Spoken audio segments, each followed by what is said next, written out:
Please turn your video off if you don't want your video to be uploaded to YouTube.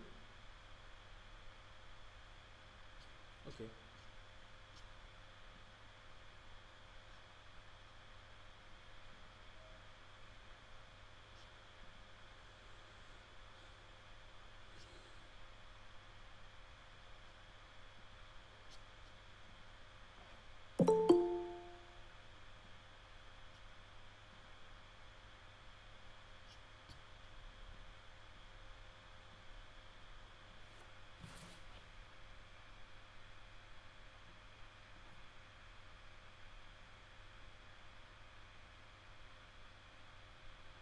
Okay. Right. So let's begin.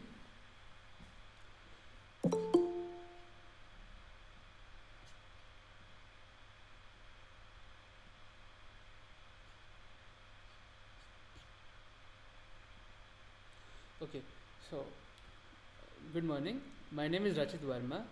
I will be serving as the TA of the NPTEL course Foundation of Cloud IoT Edge ML. The instructor for this course is Professor Rajiv Mishra. I am a PhD student in IIT Dharwad, and my research area is currently focused on natural language processing. I had worked on cloud computing when I was a bachelor's and a master's student. So uh, I will now be going over the structure of the entire session. So firstly, uh, I'll be going over the structure of the entire session. So first I'll be going over a summary of what was discussed in the lectures in this week, and then I have prepared a certain set of MCQs and some MCQs to go over, and in these MCQs we will discuss the these MCQs are based on the lecture content.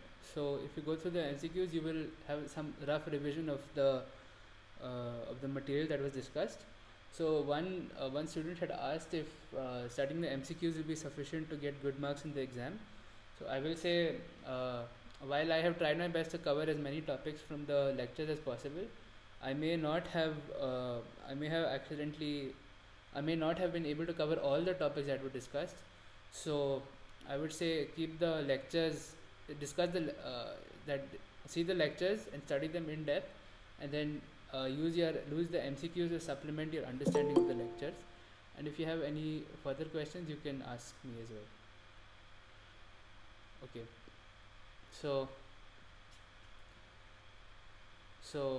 what was discussed? So in the first lecture, which is introduction to just okay, I hope this is clear to you.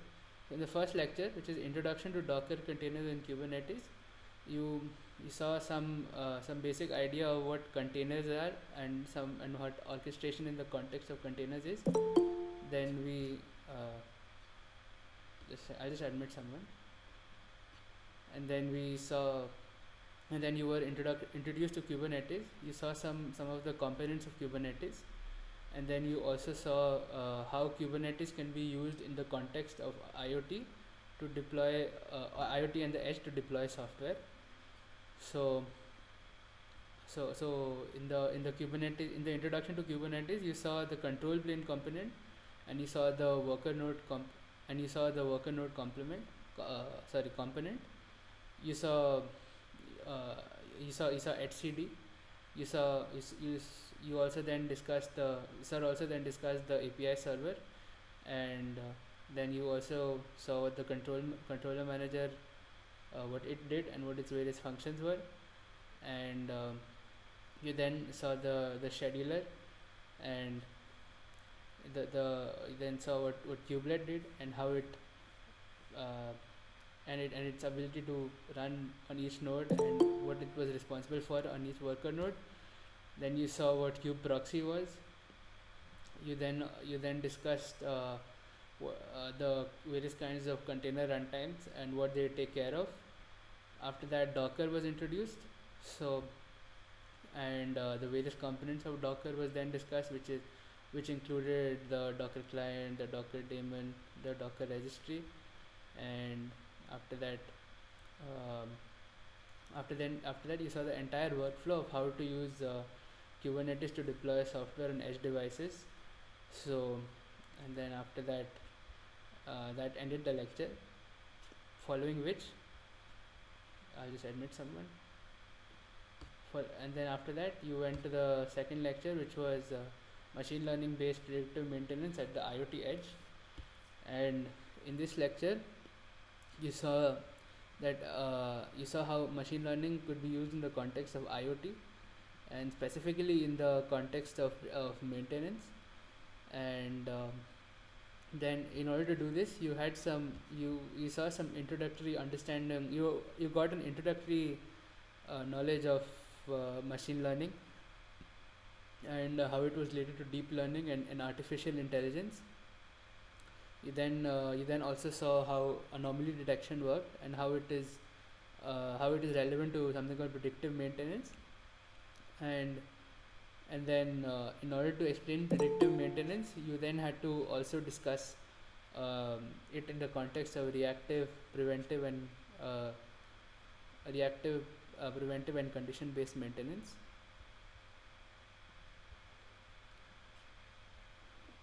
Now, following this, you saw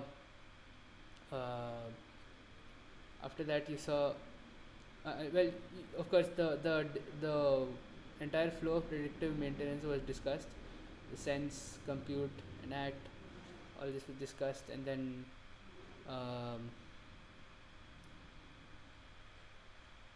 after that, you saw this entire the 6-step process of defining, preparing, analyzing the model, and then deploying the model. And after deployment, you saw how to monitor the performance of the model.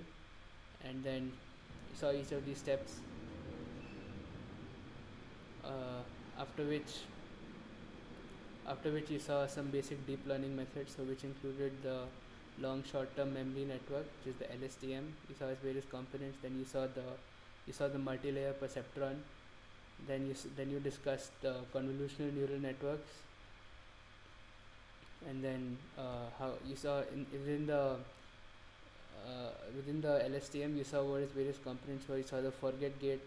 You saw how the input line, and how the values were updated. And then you saw some of the various metrics in machine learning, the various metrics for performance that were used to judge performance. And then you saw use case. Then you saw like a real life example. So you saw a use case of predictive maintenance using LSTM, and then you saw Azure time series insights too. Okay, so I think we can get started with the questions. So, what are Docker and Kubernetes primarily known for? Is it database management? Is it containerization and orchestration? Front-end development and network security? Are there any responses? B. Containerization and orchestration? Yeah, it's Okay. So yes, so that is true. That is the correct answer. So front-end development is basically the process of developing websites using maybe HTML, CSS, if you're not aware of that.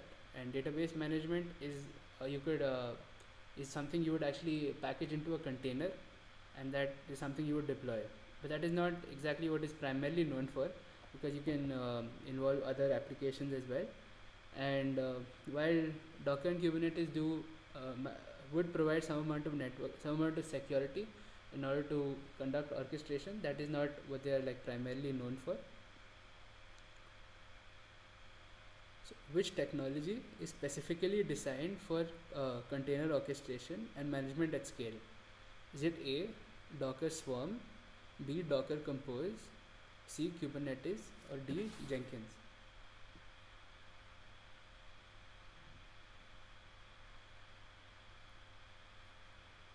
Any responses?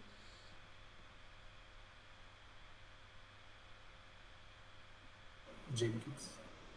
Jenkins? Yeah.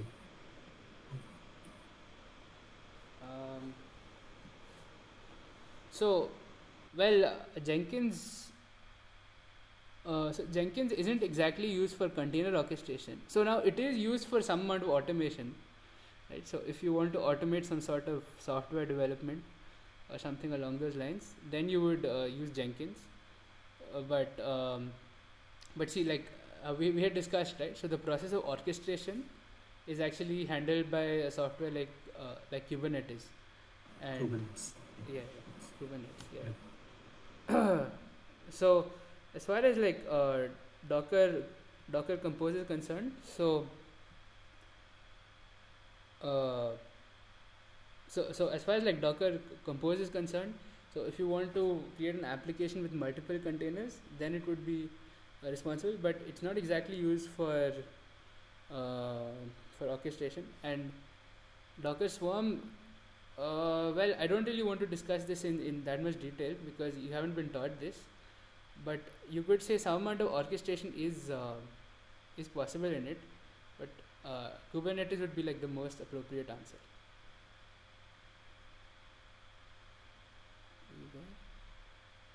Oh, we missed this. Okay. So, what is the main purpose of Docker containers? Is it managing virtual machines? B. Deploying cloud services? Yeah, deploying cloud services. C. Isolating and packaging applications. Or D. Developing mobile applications. So, I have one answer B. Any other options?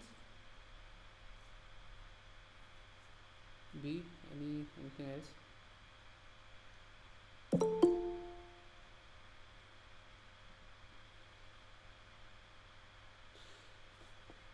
Uh, okay, so I will say that so B, E. C. Yes, so okay. Yes, so C is the correct answer. So as far as Docker containers are concerned, so you need not see. I'm asking you for the main purpose of Docker containers. So you need not, if you have an application that you want to deploy, you need not always simply deploy it on the cloud using a Docker container. You can deploy a Docker container on the edge as well. You can deploy a Docker container even on an on-premise server, or even if you open your laptop, right? You can actually install Docker, and you can install a Docker client and Docker daemon, and you can run some applications on your laptop as well.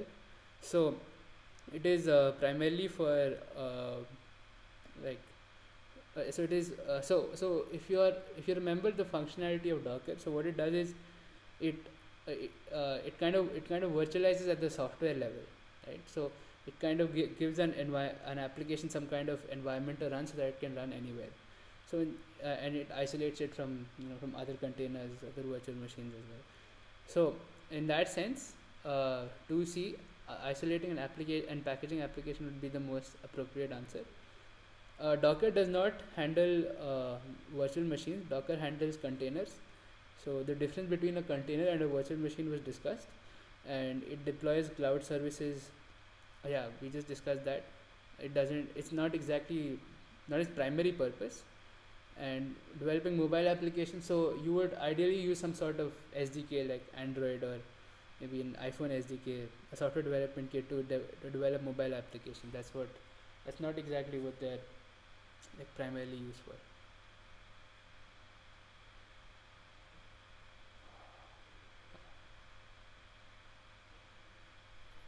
So what is the relationship between Docker and Kubernetes? Docker is a part of Kubernetes. Kubernetes is an alternative to Docker. Kubernetes is used to manage Docker containers.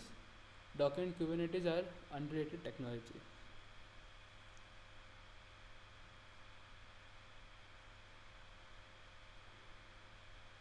So any other C. any C? Okay. Any other responses? C. Okay. Fine. So two people have said C.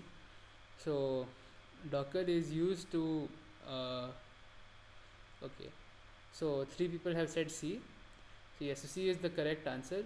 Kubernetes is used to manage Docker containers.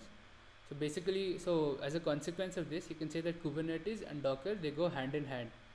Well, even though you could use other containerization technologies as well, There are Docker is not the only containerization technology available, but it is very popular. And as far as the other two are concerned, Docker is not a part of Kubernetes. You can, if you want, you can use other containerization technology. Well, I don't know about that exactly yet, but like these two technologies are actually very independent of each other. So it is just Docker is just a containerization technology that Kubernetes can use to manage instances, manage container instances. And of course Kubernetes cannot be an alternative to Docker, um, because Kubernetes handles the orchestration and Docker is the runtime environment, and D is self-explanatory.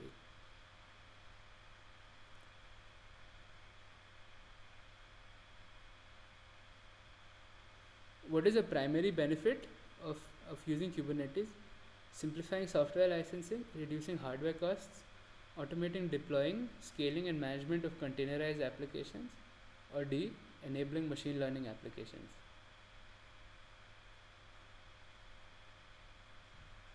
Yeah. Okay. Any other responses? Okay, fine. So this is a very simple one. So as we saw that Kubernetes helps in orchestration. We saw that Kubernetes helps in orchestration, and so when it comes to orchestration, like one of the like subtasks could kind of include deployment, scaling, and management of containerized applications. So as far as machine learning algorithms is concerned, you could, if you have a machine learning algorithm that is present within a containerized application, you could kind of use that as Kubernetes could kind of enable that, enable the distribution or of that machine learning algorithm, but it's not a primary purpose. And as far as reducing hardware costs is concerned, that is not necessarily what has been discussed in detail in the course, and also that is not what is directly responsible for, even if it does indirectly. But the main idea is whatever hardware has been given to you that you want to utilize should be utilized, is utilized based on some based on the decision of the scheduler.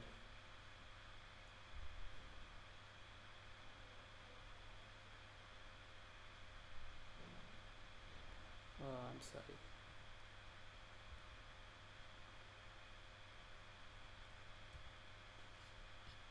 So which term refers to the encapsulation of applications and their dependencies into a single runtime environment? Is it A, orchestration, B, container, C, virtualization, or D, hypervisor? So I want just read the question carefully.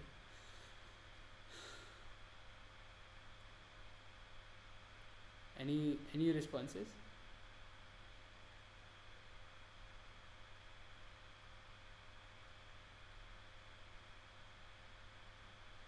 Container. Yeah. Okay. So someone has said orchestration. Um, Container.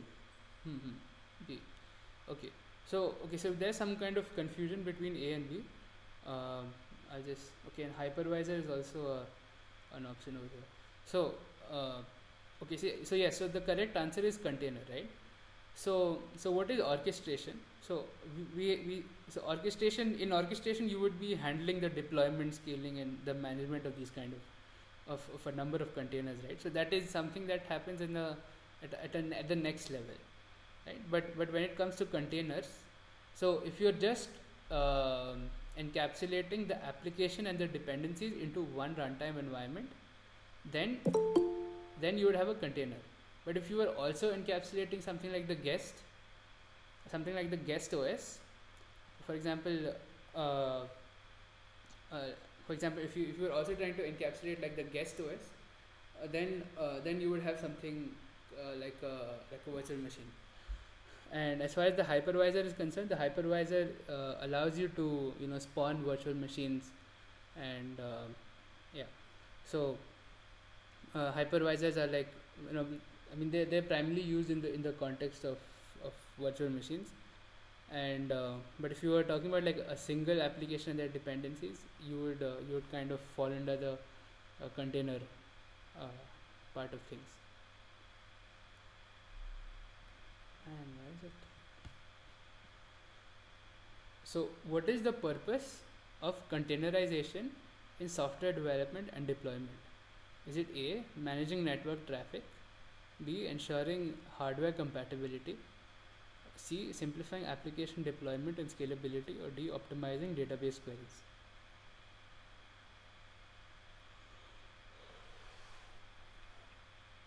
Okay. Any other responses?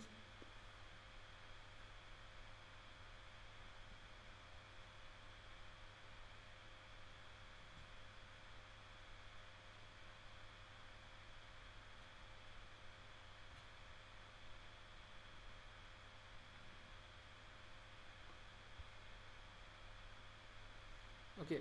Um, so yes. So the answer is C. It is simplifying.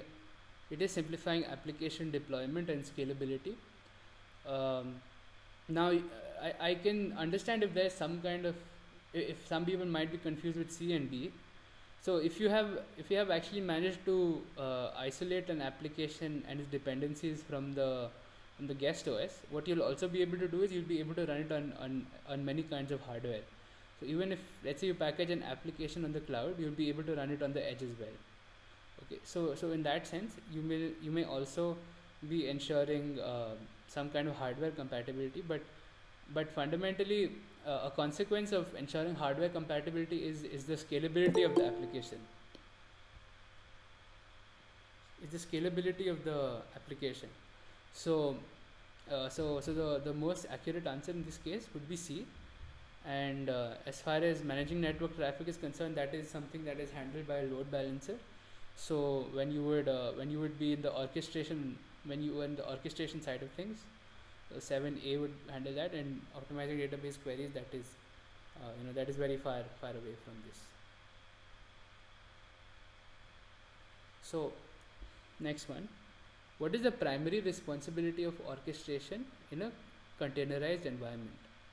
Is it A, isolating application dependencies, B, managing container life cycles, C, providing virtualization services, or D, handling network security?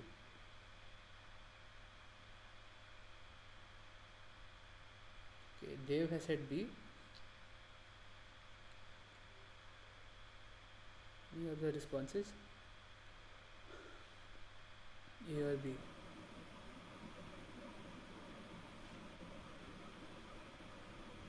Anil Kumar, do you want to say something? It's D.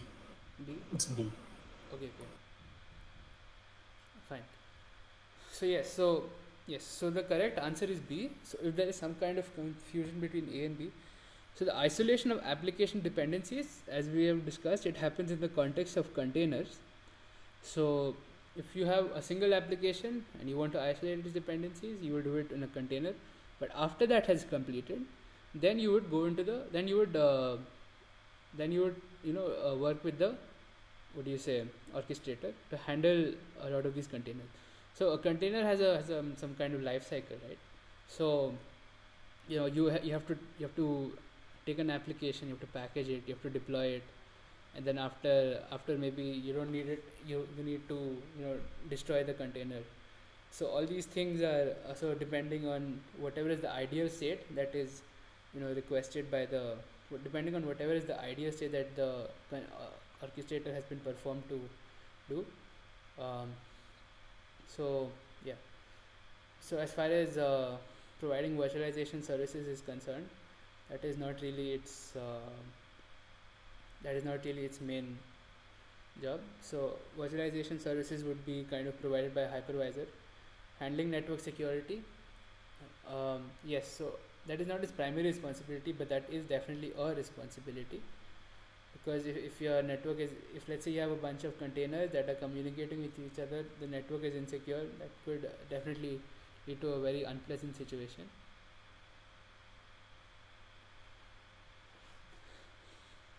In the context of software development and deployment, What technology manages the coordination and interaction between multiple containers?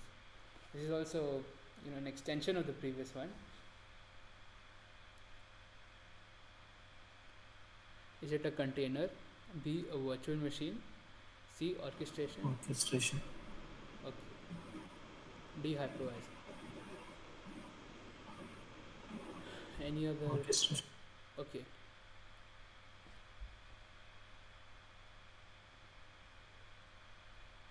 Yes, so orchestration is the correct answer. Um, so I have reiterated this several times, so I won't be going over it again. Um, so the coordination and interaction between multiple containers is this technology falls under the orchestration segment of things.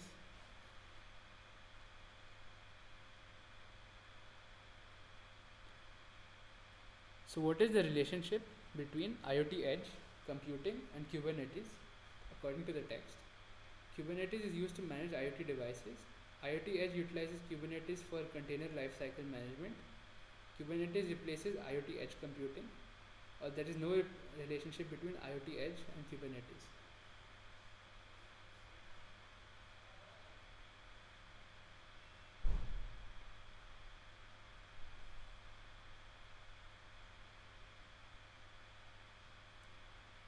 Okay. Okay, we have B as an answer. Any other responses?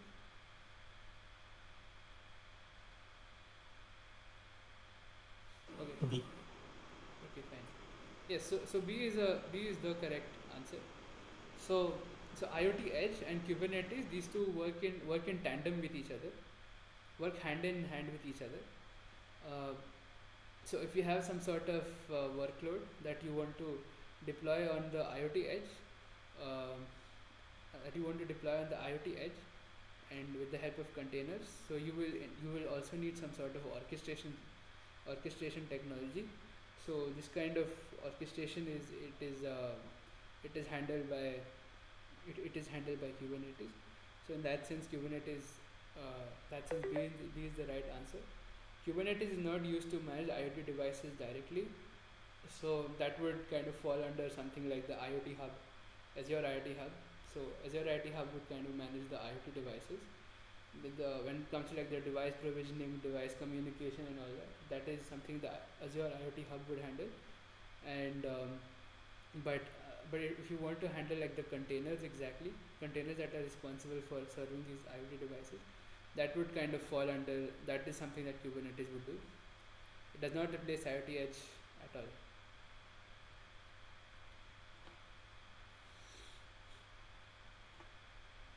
What is a defining characteristic of containers? They run they run on separate physical servers. They have their own operating system kernel. They are managed by hypervisors and they share the same operating system kernel.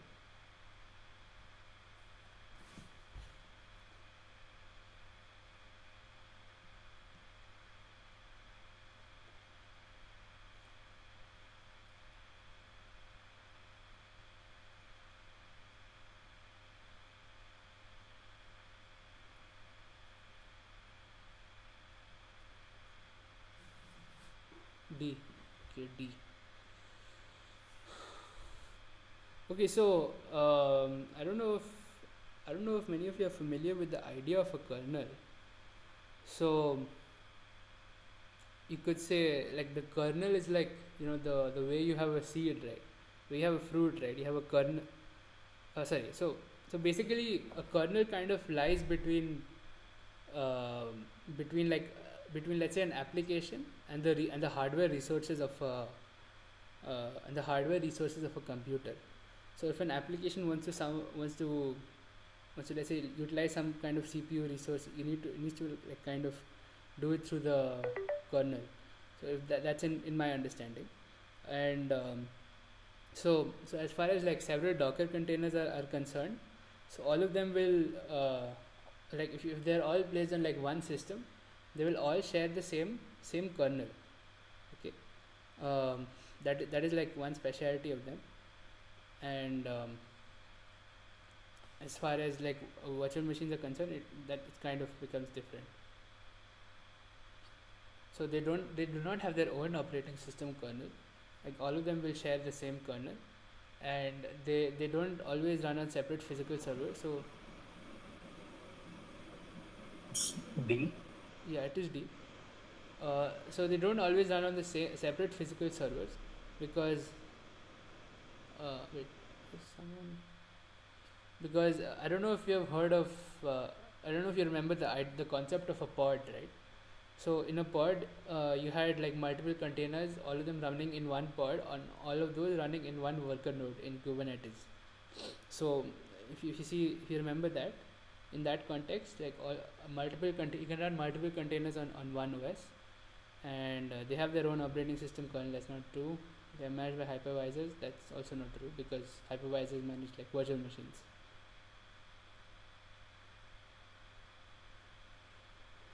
How do containers differ from virtual machines? One second, just one second. So they have isolated environments. B, they share the same network interface.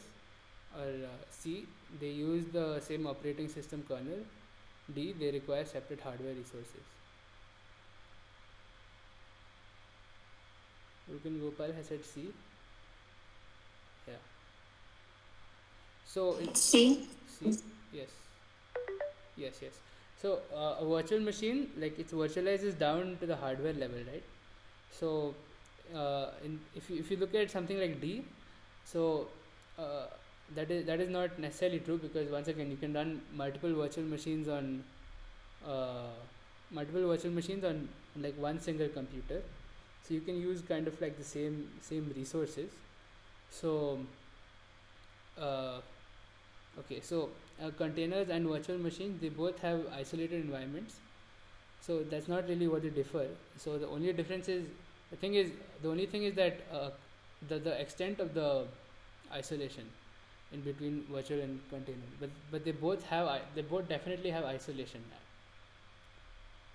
Okay, what aspect of containers is similar to virtual machines? So they mount similar storage devices, they share the same networking interface, and they run on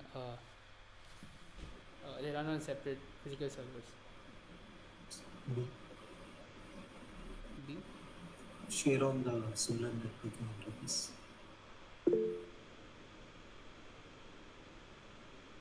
Mm, any other?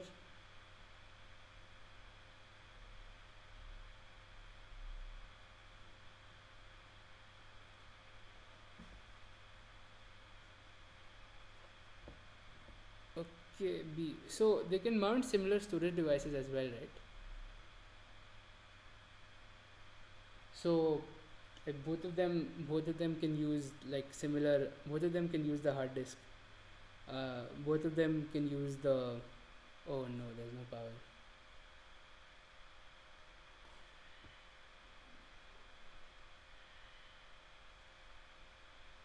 Okay. Fine. Okay. I don't know how long this session will continue for, but as long as until the Wi-Fi is there. Otherwise,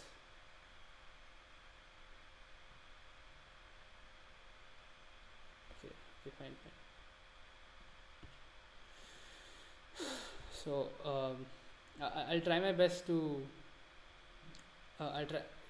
If the internet goes down, you can just please like come back and join this meeting link. Okay. There seems to be some sort of power issue over here. So what aspect of so we just discussed this, and the answer could be A and B. Okay.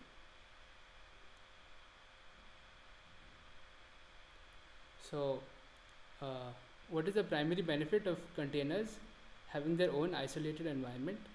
Is it A, improved security, B, reduced resource consumption, C, enhanced network capabilities, or D, faster processing speed?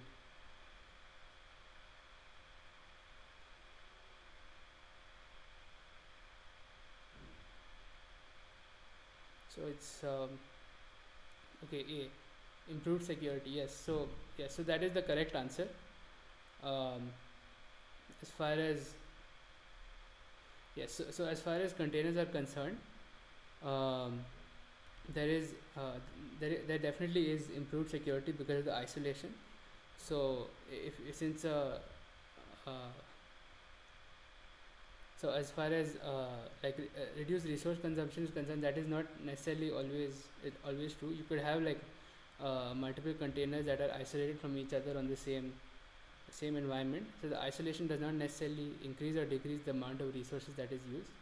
It just maybe you could assign, if you may be able to assign like soft or hard limits within the isolation, so that could change the amount of resource consumption, but that is not necessarily always true. And as far as networking capabilities is concerned, that is also not uh, always true. That kind of requires changes in the network.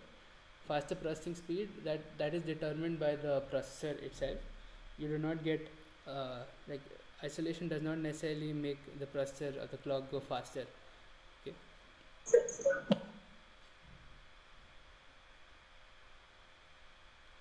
So how do containers compare to virtual machines in terms of uh, resource utilization? So containers are heavier and consume more resources. Containers are lightweight and can be packed in greater numbers. Or virtual machines can be virtual machines can be packed in greater numbers as compared to containers. Virtual machines have lower resource consumption compared to containers.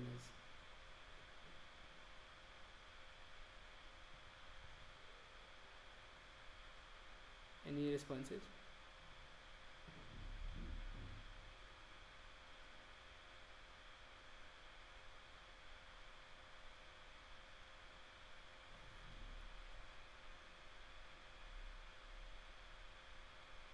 A, Sorry, A?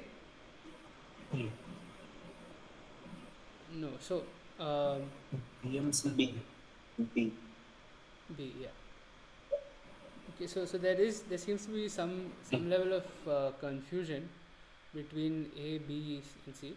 So containers are not necessarily heavier, right? See, because virtual virtual machine, you also an instance also contains the the guest OS as well. So if it contains the guest OS, you may not be able to.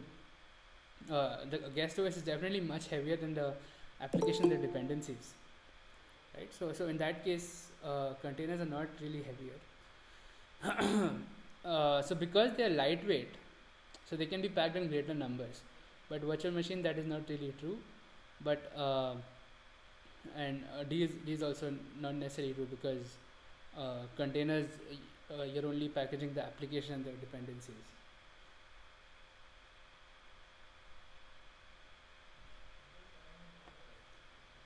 So what is a key advantage of using Docker for running containers? So A, it supports heavy workloads. It provides native support for virtual machines. C, it enables easy management and deployment of containers. D, it offers advanced security features.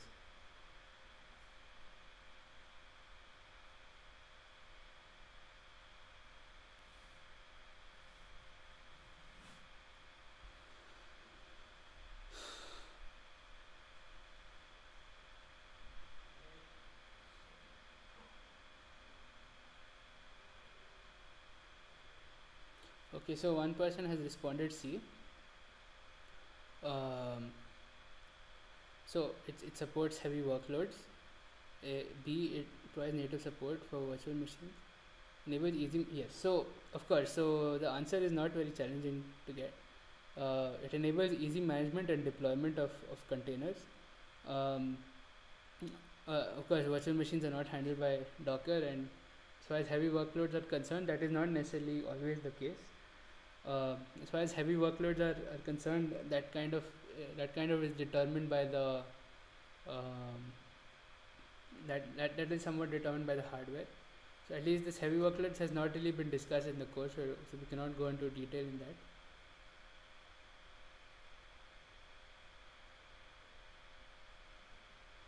What is one of the functionalities of Kubernetes mentioned in the text? Is it A, database management, B, load balancing, C, front end development, or D, network security?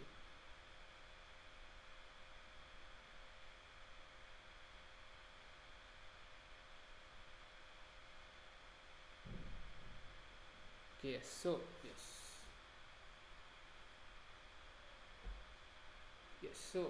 B is the correct answer. A lot of you have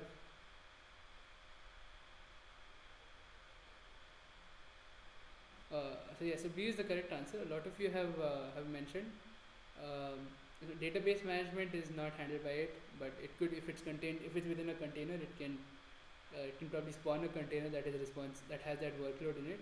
Load balancing is a very important part of is actually a very important part of Kubernetes. So if you have a lot of traffic and you want to know which container to actually route that traffic to, so that would be kind of handled by load balancing. As far as front end development and network security is concerned, so network security, I mean, to some extent you could say Kubernetes also provides that as well. Front end development is not really the main answer, because front end development is something you do in HTML, CSS, JavaScript, or React. So which Kubernetes component is responsible for managing load balancing, tracking resource allocation, and ensuring the health of individual resources? Did A, the control plane component, B, the worker nodes, C, the service directory, or D, the container registry?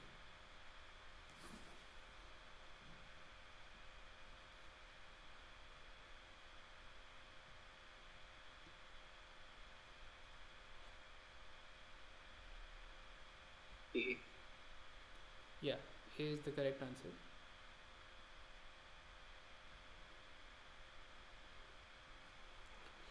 So A is the correct answer. The control plane component manages that, and so now the service directory is not exactly. I just want to. I know that you're familiar with this control plane and worker node, but you may not be familiar with the service directory. The service directory, it's not really, to the best of my memory, is not really a part of Kubernetes. So that kind of falls under that kind of also comes in the Google Cloud, but it's not really in Kubernetes.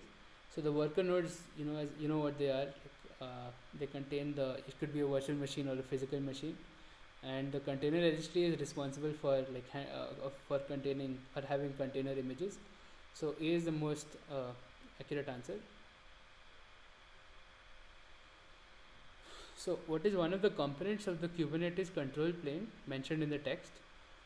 Is it um, Docker, B, Kubernetes, etcd, or Apache Kafka? Okay, so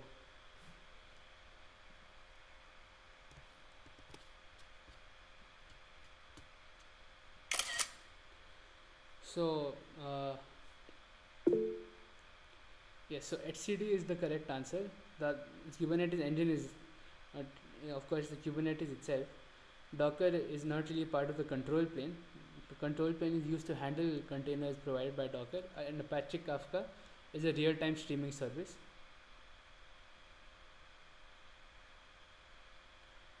So what role does etcd play in the Kubernetes control plane? Is it A, managing container life cycles, B, providing container runtime environments, C, tracking resource utilization, D, storing cluster state and configuration data? D. Okay, so D is the correct answer. Any other options?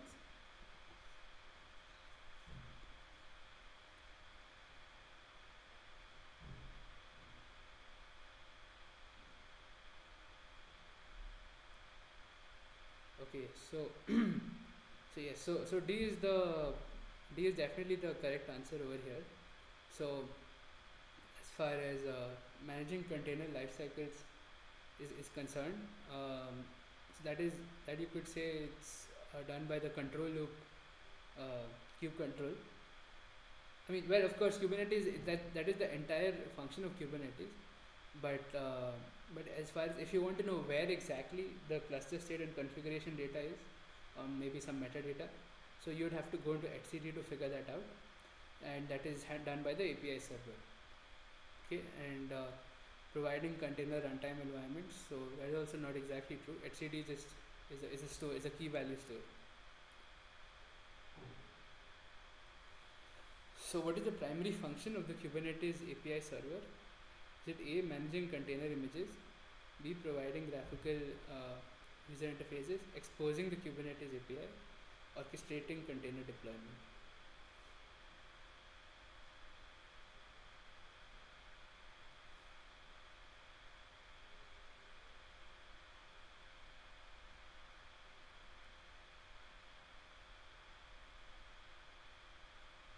Any options?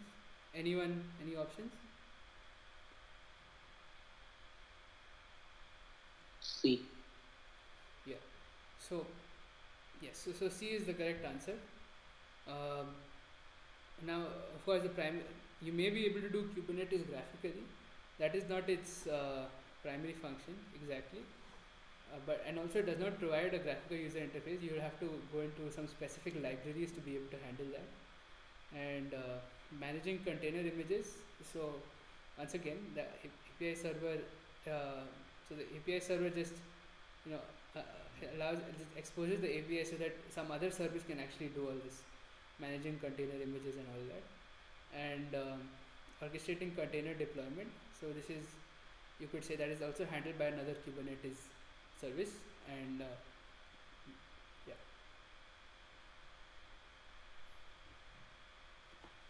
So what role does the yeah. So yeah. So what role does the Kubernetes API server play in the Kubernetes architecture?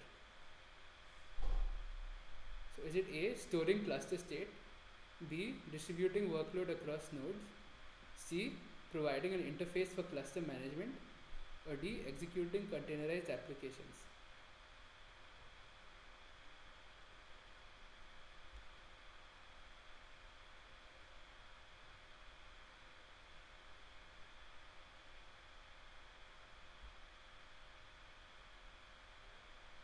Okay, C. okay, yeah, yeah, that is true. So if you want to, yes, so that is true. Providing an interface for cluster management.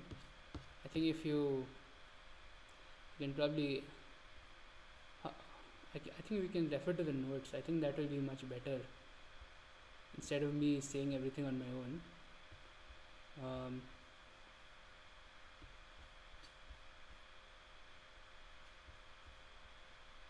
yeah, I think that will be a better way of doing this.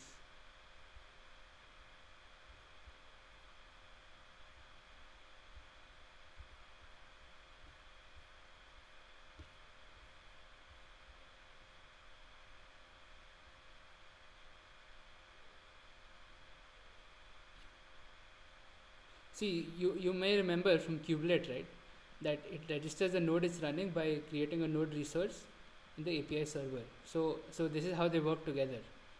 So in that case, it allows for so if you look at that, so in that case it allows for providing an interface for cluster management. Okay, and if you go into the API server, so it probably says directly somewhere.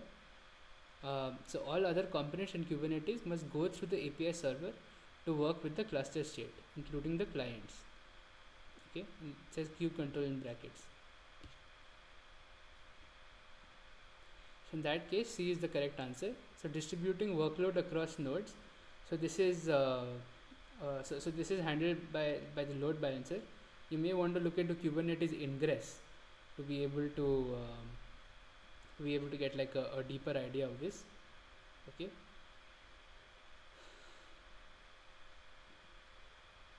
So how does the Kubernetes API server interact with other components in the Kubernetes cluster?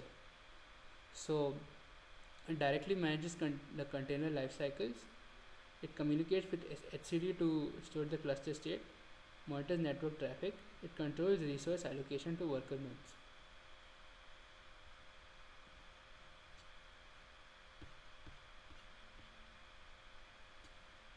Any B. response? Sorry. B, right? Yeah. Yeah. Right. So that is true. B is the correct answer. But any other responses that you want me to discuss?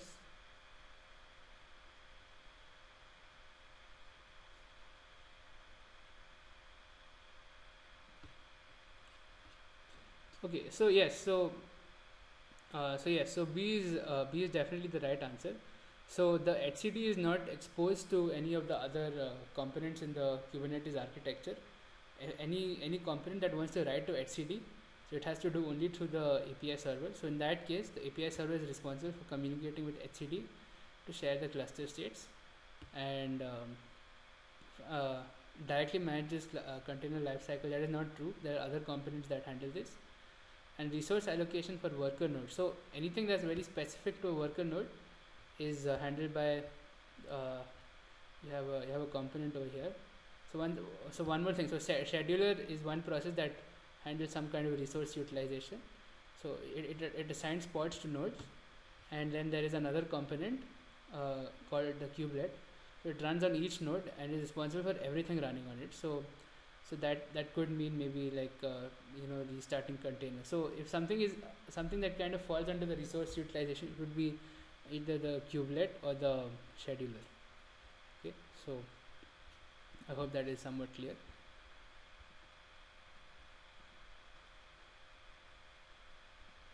So what is the significance of the Kubernetes API server in the uh, context of cluster management?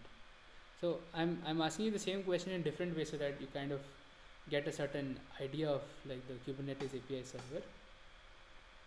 So your response is okay. Dev has said B. It ensures high availability of containers. It provides a standardized interface for communication with the cluster. It manages physical hardware resources and optimizes database queries.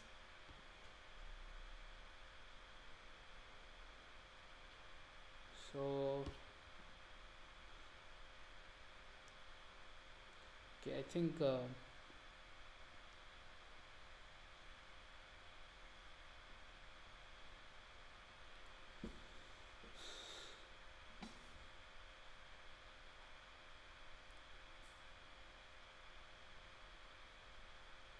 okay, yes. So definitely B is the right answer.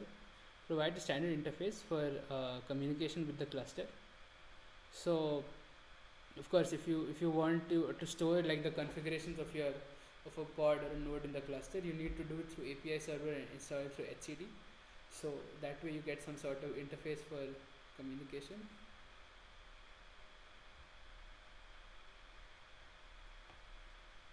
What is one of the functions performed by the Kubernetes API server to ensure proper configuration of objects? So is it A, validation of objects, C, creation of objects, monitoring network traffic, or D, managing physical hardware resources?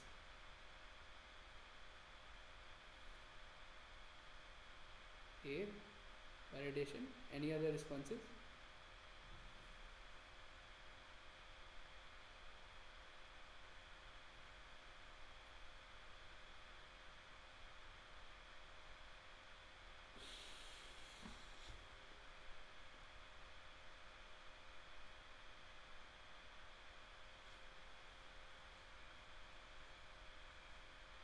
Yeah.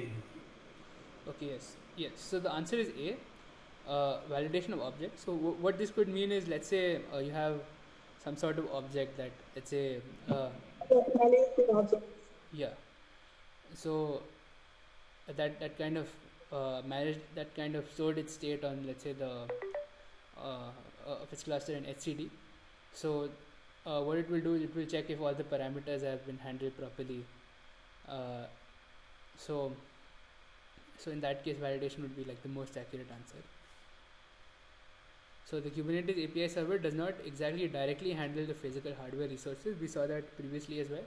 That is handled by other kind of other components of the Kubernetes architecture, and doesn't monitor network traffic as well.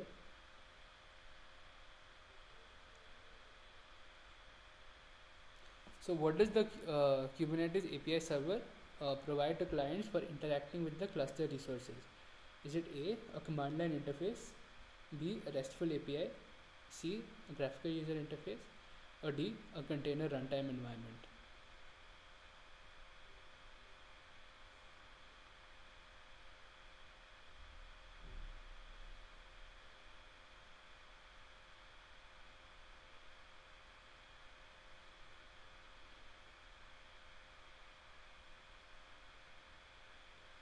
Okay, so I think Dev has said B.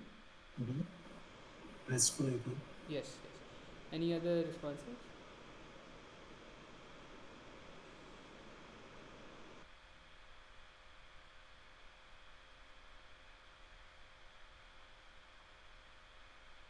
So yes, um, so the Kubernetes API server, so it exposes the REST API to clients using it exposes the Kubernetes API through a REST API, through a RESTful API environment, through a RESTful API. So as far as the command line interface is concerned, so it does not exactly take commands directly, although the Kubernetes environment, like it does have some sort of command line for you to command line interface for you command line environment to like set up the entire Kubernetes, you could say, structure. And C and D are of course trivially wrong. So what is the responsibility of the Kubernetes control manager? Is it A, exposing the Kubernetes API, managing container images, watching the state of the cluster and making necessary changes, or D, providing an interface for cluster management?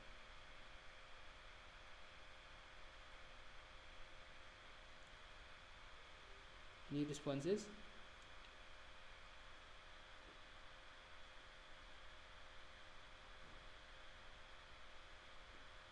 C. Dev has said C.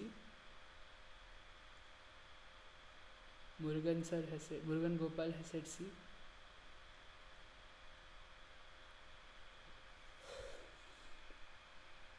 Yes, so C is the correct answer.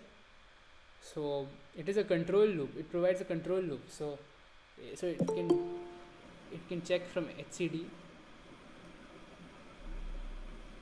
So with the help of HCD, it can figure out what is the current state of the cluster, and will try to move it in the ideal direction. Okay, and as far as managing container images is concerned, so it might that's kind of as far as the images are concerned, that is managed by a container registry in Docker. So as far as installation of, I just mute you. So as far as like installation of the container is, as far as installation of the images is concerned, so that is not directly done by that. And the Kubernetes API is exposed by the Kubernetes API server, and an interface for cluster management. We just saw it. It is handled by the Kubernetes API server. So what is the primary responsibility of the Kubernetes scheduler? Okay. So is it exposing the Kubernetes API? Is it B, providing graphical user interfaces?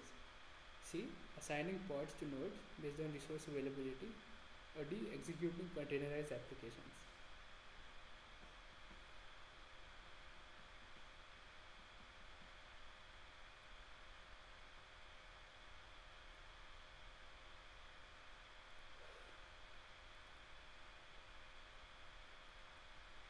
Okay, so Dev says C.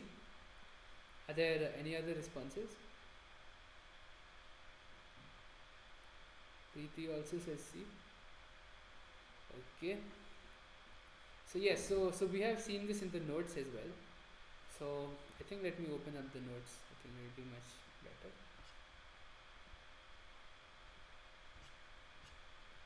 So the scheduler is a control plane process that assigns pods to nodes.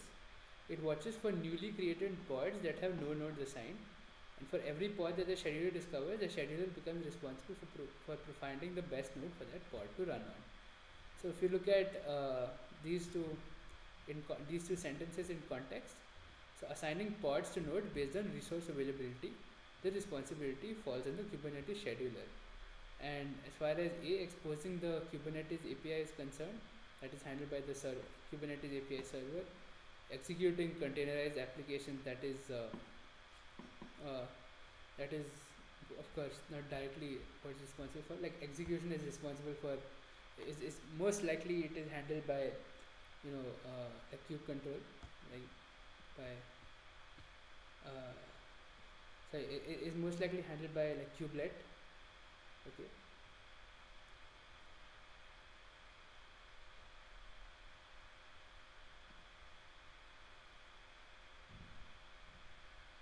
And providing once again, A is also the wrong answer because we have already discussed this in some detail. So why is the scheduler considered an important component of the Kubernetes control plane? It provides authentication and authorization. It monitors network traffic. It ensures high availability of containers. And D, it assigns pods to nodes, optimizing resource utilization and workload distribution. So Dev has said D.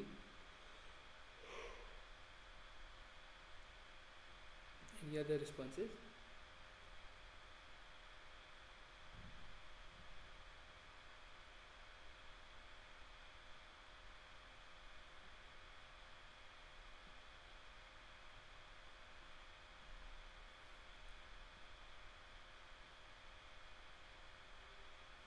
So okay, so there is some amount of confusion between D and A, I think. So as far as authentication and authorization is concerned, so that may be handled on the level of the container itself, right? So if you want to, let's say if you whether you have, let's say you want to access some kind of resource that is placed within a container, so whether the container responds to you or not, that probably depends on whether you send it the correct credentials or something like that. And yes, so it assigns pods to nodes and optimizes. D. Yes, yes. D. It assigns pods to nodes, optimizes resource utilization and workload distribution. That is it. So high availability of containers. So if you you may say that the indirectly the scheduler is important because of this. So if the if the scheduler optimally assigns pods to nodes, then it will to some extent bring about a good amount of availability of the container. So yes, so it doesn't exactly monitor network traffic. That is most likely handled by something else in Kubernetes. So what is the role of the kubelet component in the uh, in a Kubernetes worker node? A. It manages container images. B. It orchestrates container deployment. C. Provides graphical user interface. Or D. It acts as an agent responsible for everything on the node.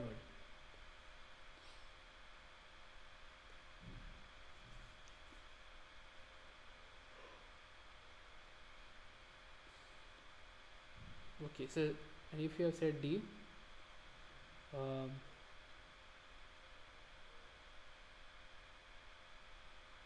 yes, so D would be the so D would be the correct answer. Any other? No.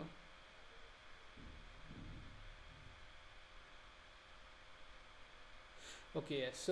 So D is the correct answer.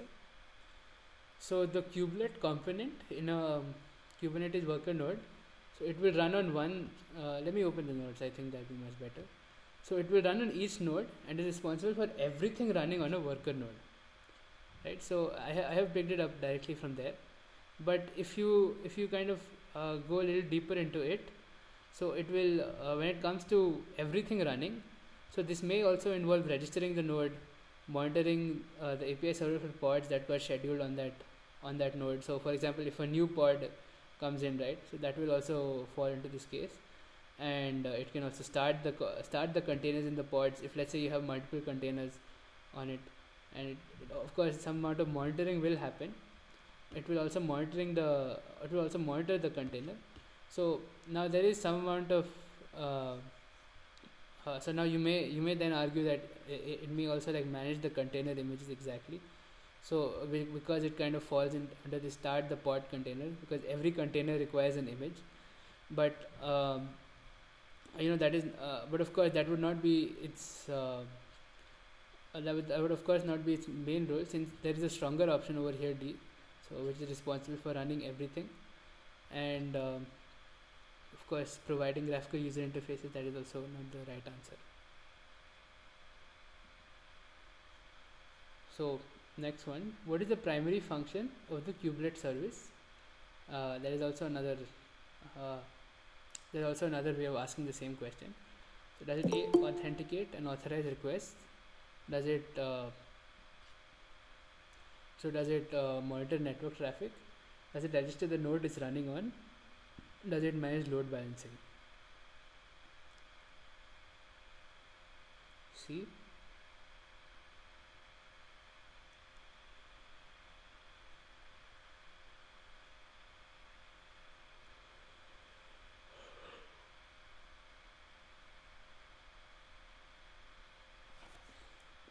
So yes, so C is an accurate answer. Is there any other? So many of you have said C.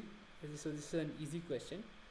Um, as far as managing load balancing is concerned, that is not necessarily always true.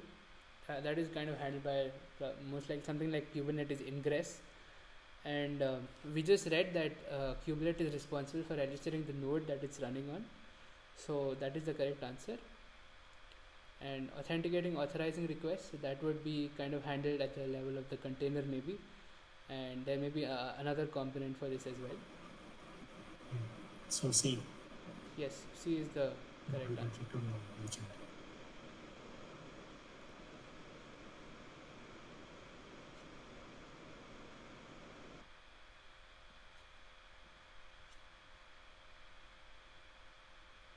So how does the kubelet interact with the Kubernetes control plane?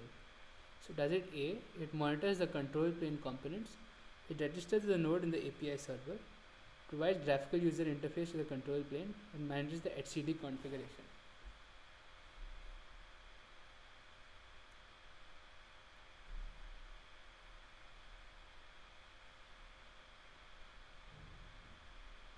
Any responses?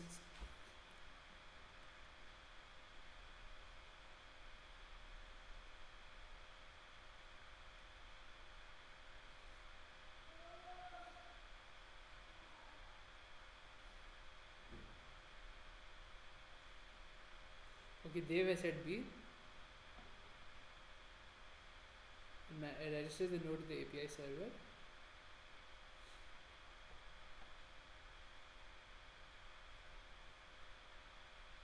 Any other?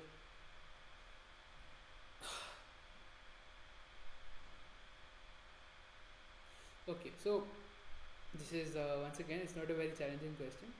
So we had just read in the notes that it registers the node in the API server, but let's also look at the other options over here.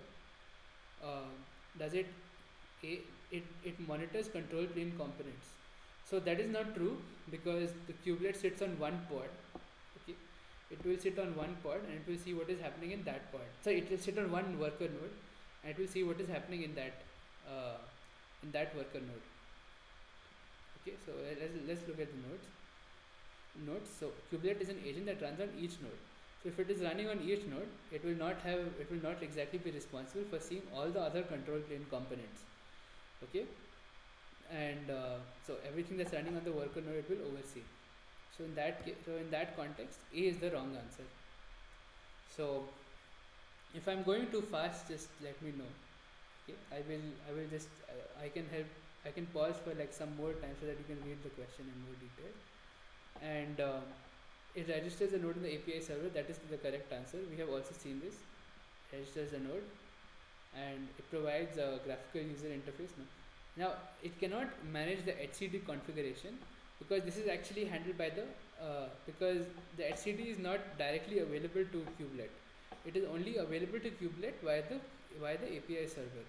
So in that case, it cannot exactly directly manage the etcd configurations.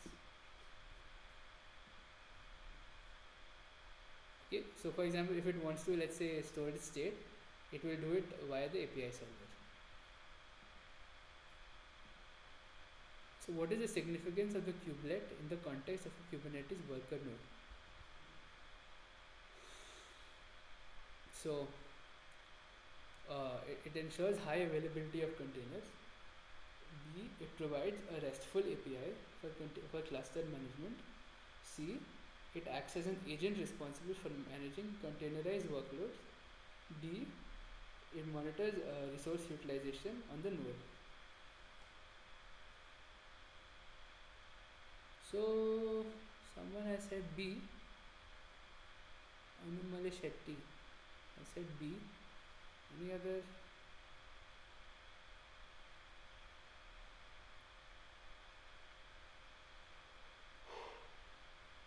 Any other responses? It ensures high availability of containers. It provides a RESTful API for cluster management. It acts as an agent responsible for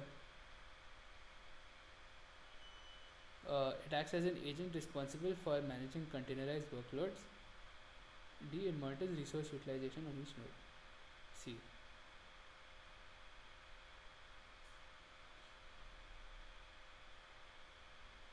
Yes, so you are right. So C is the correct answer. It acts as an agent. Not exactly, but 1 minute. So why is it C? Okay. Let's think about this carefully. So let's say you have a workload, okay, that you want to have installed in a container. So this container will be placed will be inside a pod. That pod will be inside a worker node, and the management of that worker node will be handled by something like by will be handled by kubelet. So so in that case, the indirectly kubelet will be handling that, will be managing that containerized workload. So there is some amount of confusion between B and C. So the RESTful API is actually provided by the Kubernetes API server, and is actually handled by the Kubernetes API server. So will it be D? It monitors utilization on the node. So I would say yes. So to some extent it does do that. You would not be wrong to say that, because it starts these containers and it within a pod. Okay. So if it was multi-correct, I would say C and D would be the right answer. Okay. But since it is but if it is single correct, right, I would say C is the correct answer. Okay. Okay. Fine. So as far as monitoring resource utilization, it is somewhat true, but not directly in that sense, right? So for example, within that node, right, the resource utilization will be kind of be handled by the OS, by the algorithms defined by the OS in that. But if you look at resource utilization in the sense of let's say starting the pods containers, so in that sense, yes. Okay, but whether an application will get this much CPU and application will get this much GPU, all these things are not are not really directly handled by the kubelet, in my understanding.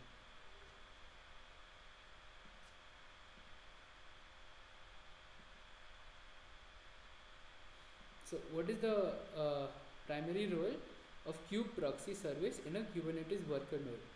Is it A, authenticating and authorizing requests? Is it B, orchestrating container deployment? C, managing network communication between pods and nodes? Or D, providing graphical user interface?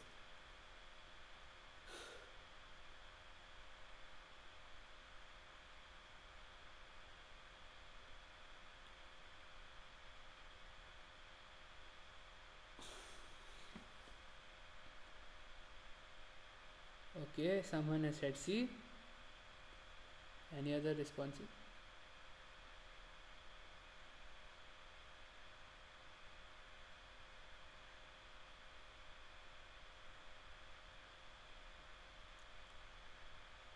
C. C. Okay, fine, fine. So yeah, so C is the correct answer. So it does manage network. So this kube proxy is responsible for this kind of communication. So let's look at the nodes now. So it runs on each node. So oh, I'm sorry, I made a small mistake. So it ensures that one pod can talk to another pod, and one node can talk to another node, and one container can talk to another container. So uh, it has not exactly explicitly been mentioned whether a pod can talk to a node directly. Uh, but yeah, like but if you let's say saw the question and you just saw this managing network communication, then and you just take this, then you would get like some kind of correct answer. And of course A, B and D I have already explained in the previous questions that it is not the right answer exactly. Okay. So what is the responsibility of kube proxy in maintaining network configuration in a Kubernetes cluster? So is it A, registering nodes in the API server? Is it B, watching for changes in the services and pod definitions? C, running wait one second, running containers. Just one second. I'll just go to the next question. There may be some mistake with this. Okay.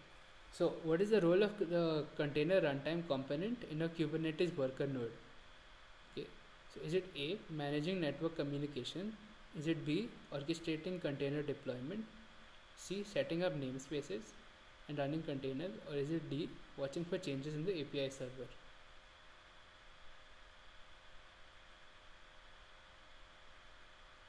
Any responses?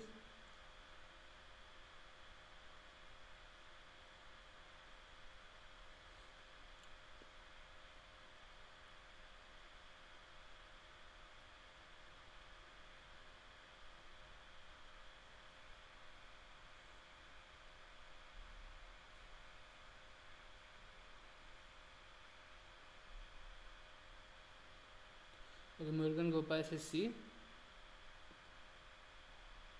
So yes, so C is the correct answer. But does anyone have any other responses?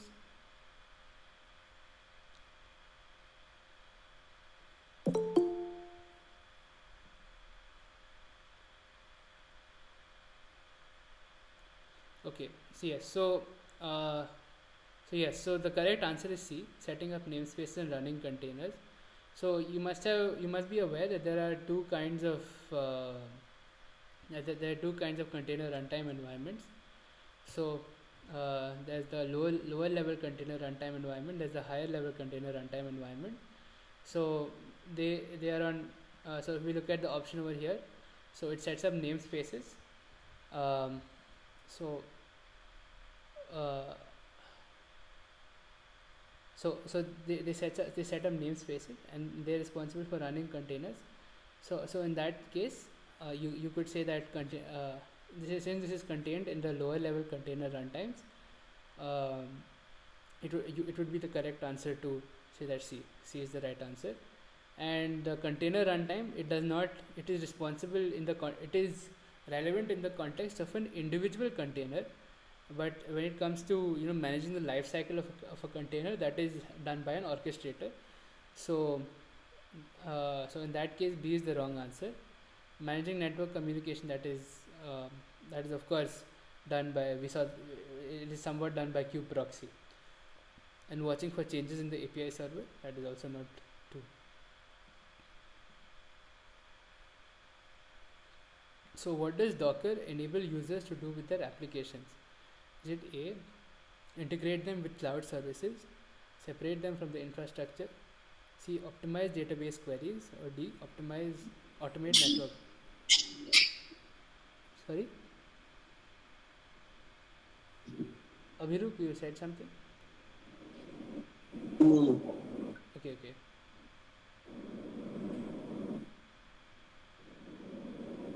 Selvi ma'am, can I mute you? Answer B, sir. Yes, yes, yes. The answer is B. So now why is that? So if you take an application and its dependencies are actually uh, which is they're kind of bundled and isolated. So because of that, what happens is you can actually run them independent of the infrastructure. But of course, there is some infrastructure, no doubt. But the dependency on the infrastructure has reduced significantly. So you can run them on like many on as many on whatever kind of infrastructure you want, because the application and the dependencies have been put together, very compactly.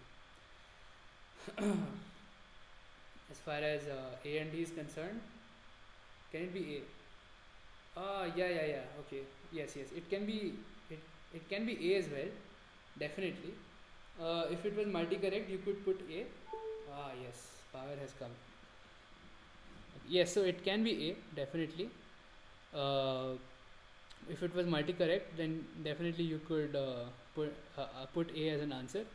But as far as what it fundamentally does, right? It allows an application to run wherever wherever is most appropriate, irrespective of the infrastructure. So I would kind of hesitate to put A, because cloud, because if it says, okay, fine, you can put A as well, okay? But B would be a stronger answer.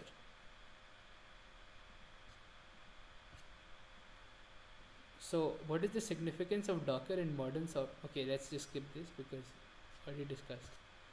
So how is the environment created by Docker described in terms of isolation? Is it tightly isolated? Is it loosely isolated? Is it completely isolated or partially isolated?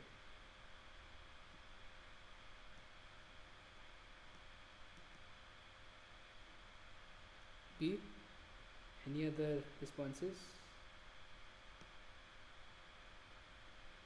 Is it like partially?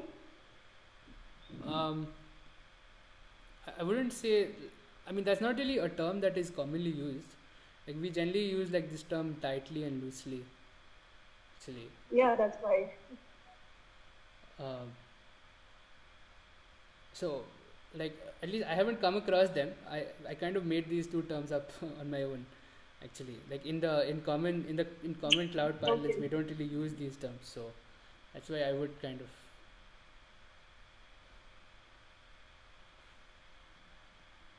So the answer is the Answer is B, loosely isolated. So because the virtualization does not like go down to the hardware level, right? So that's why. Yeah, it should be. Just 1 second. I just need to set up one thing.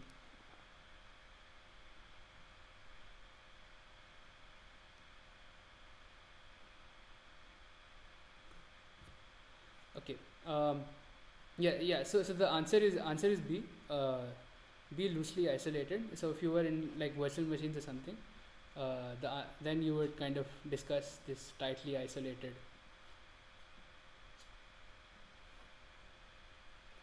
Okay. What rule? If I make some mistakes, or if you find something, uh, then just let me.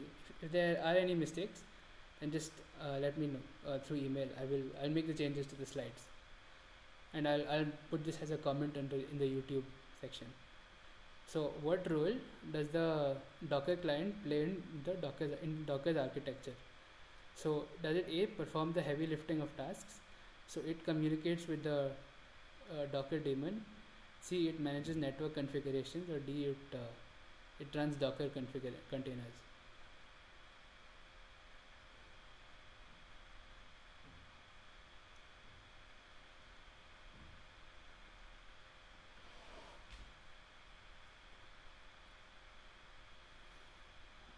So it performs heavy lifting tasks.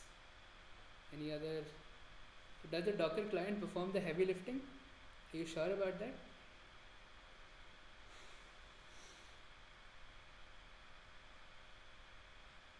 So it communicates with the Docker daemon.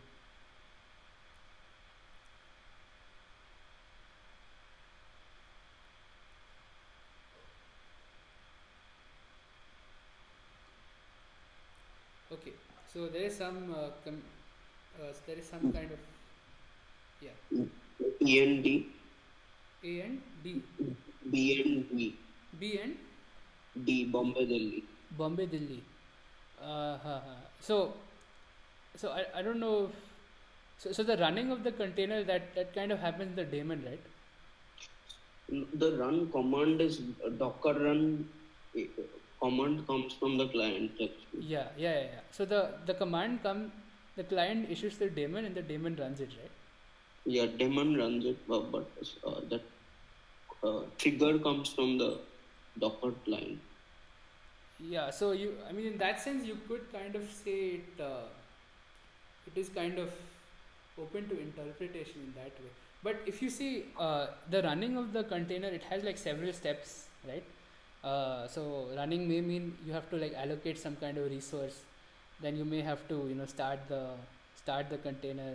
There's that whole all those steps, right? That all those steps. If you say commander the run command, all those steps may be triggered by the run command, but like they are actually carried out by the daemon, right? Okay.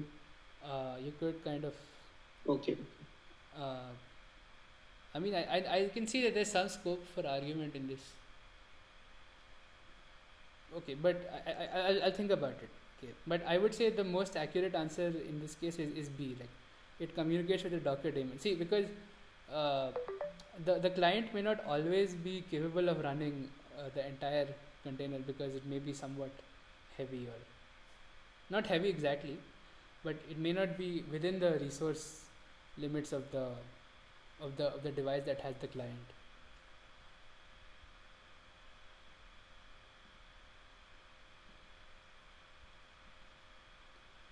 So, what is the primary responsibility of the Docker daemon? Is it A, managing hardware resources?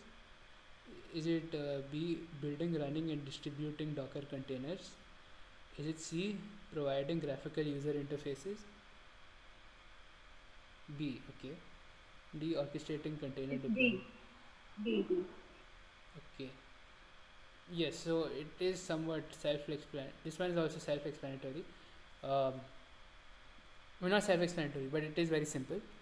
Uh, so the Docker daemon, it will it is responsible for building, running, and distributing Docker container, but it's not exactly responsible for orchestrating them, right? So uh, that is kind of handled by Kubernetes. So let's say orchestrating would mean, let's say, in response to some kind of network traffic, you want to spawn some more containers, right? So that kind of thing would not be handled by Docker daemon directly. So Kubernetes would kind of give Docker some sort of command to make more containers or something like that. And managing hardware resources, so that is not directly its entire thing. It may use hardware resources, but managing it would be, by some with the help of some sort of algorithm uh, that is responsible for managing it. Docker daemon would only give the command to say, I want to I have this application, and I made in this much hardware resources. You try to figure out how to do it.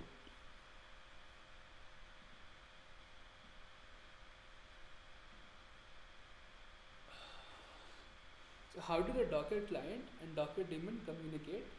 Is it through HTTP requests? Is it B, via email notifications? Is it C, over REST API using Unix Is socket? over REST API. Yes. In any other responses? And is it through direct file transfers?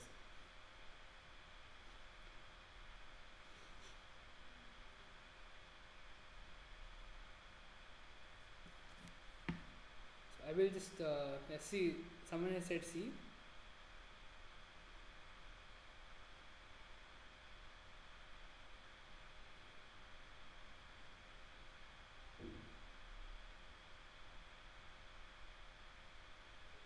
Yes, it's more close to C. Okay. Yes. Yeah. So yes. So C is the correct answer. Um, now now of course, now I want you, like, just make sure that you're not confused between what like HTTP requests and REST API is. So like HTTP is kind of uh, you could say that is kind of the protocol that you're using, but it does not like capture the entire idea. So HTTP, it's kind of at the application layer, okay, and and REST API is, it's like the format, the you may want to send GET request, POST request, all these kind of all these kind of requests are sent over the Unix socket.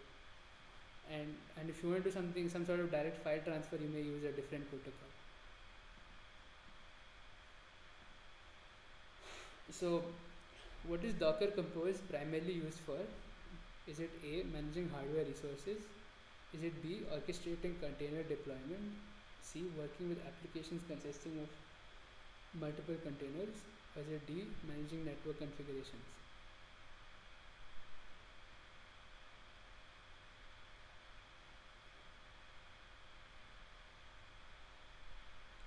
Okay.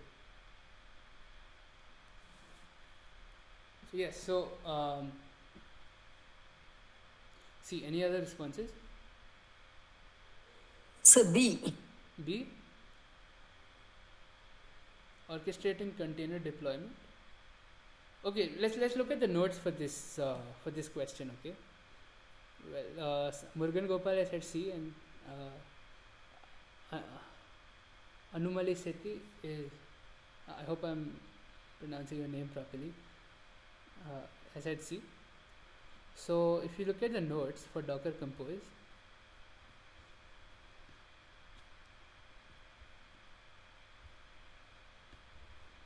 has anything been said about Docker Compose?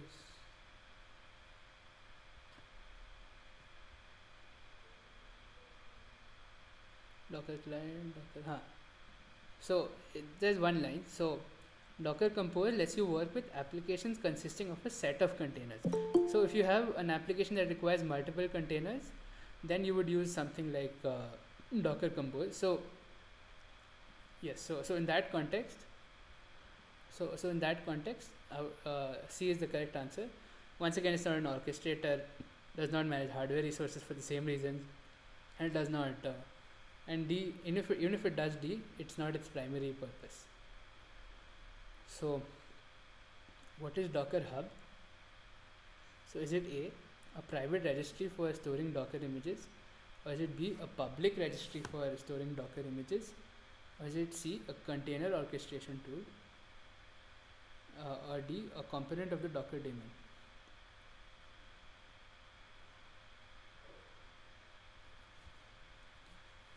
One second, just B, sir. B. B. One second.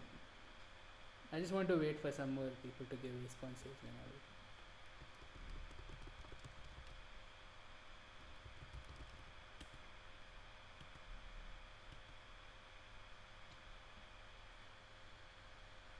Anumali Sethi Shanmukhi has said A. So is the Docker Hub private? So let's see if we can figure that out.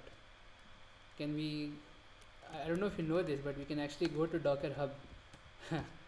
There's a website actually. So I don't know if you've heard of GitHub, right? So in GitHub you can kind of take your programs and you can store it on a website. Okay, and so if you go to something like dockerhub.com, right, you can actually find a lot of containers over here. So this looks like a very public environment, right? So let's take a look at this container. So if you have someone has posted this container on this website. So if you want to let's say install this container on your system, install this image on a container on your system, you can just use this command in your Docker environment, and it will do it for you. So so if this is so public, if this is like very easily available to me, so A would be the wrong answer, right? So that is why I don't want you all to be confused between A and B.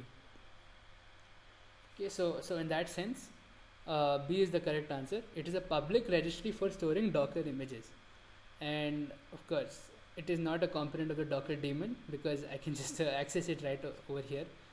I can access it directly from Google Chrome. Okay, I'm not really initiating some sort of Docker daemon or anything like that to come to this. Okay, so I hope it is clear to you.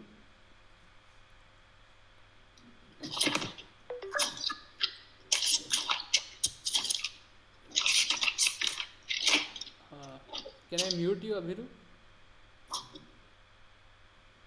Oh, yes, sir. Okay. So now we go to the next lecture.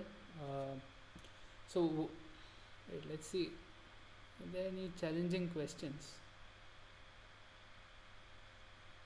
What role does edge computing play? Characterizes. Okay, fine. Let's go one question at a time. If you have any like requests for questions, yes. You may be able to do that, right? You may be able to create a private registry, right? So okay, let's check this out. So for example, if you have something like Git, you may be able to run Git on your private server as well, but it is not exactly a private registry. See, because it is like publicly available as well. You may be able to create some sort of instance of like Docker Hub privately also, but it is not exclusively private.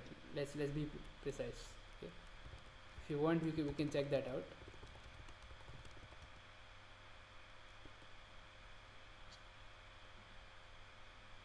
So as far as the private option is concerned, right, you may have to pay some amount actually.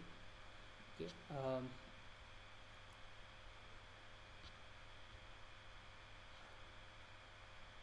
So you may have to like actually pay some like small amount to be able to do that kind of private thing. So okay, so in that sense you can say like private could kind of be like the right answer, but it's not like exclusively private. Okay. If you want to go into private mode, you need to pay money. So what role does edge computing play in the integration of machine learning with IoT devices? So is it A, it reduces the need for machine learning algorithms, B, it enables a real-time data processing and analysis, C, it centralizes data storage for IoT devices, or D, it enables enhances cloud-based machine learning models.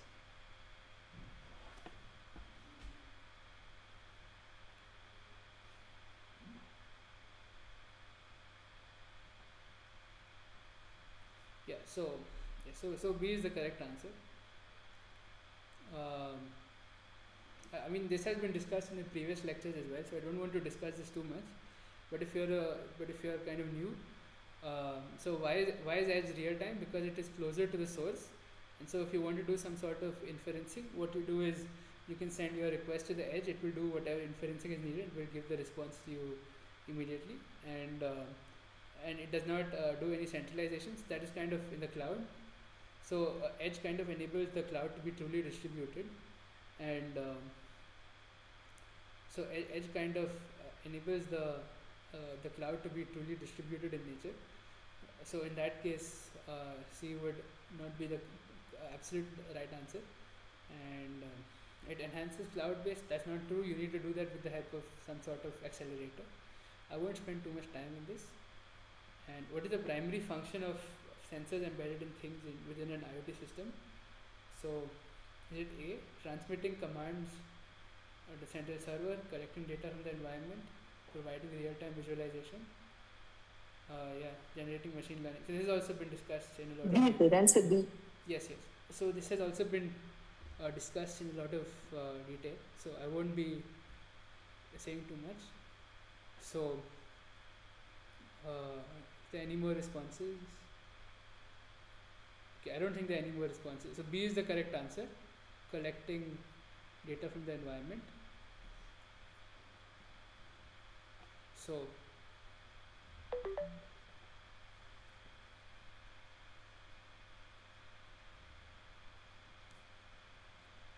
one second. So what characterizes the times?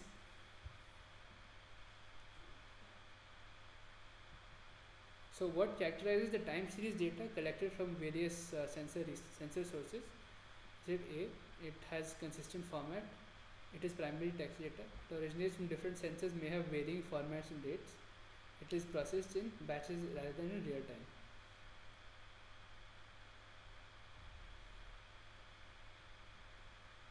Okay.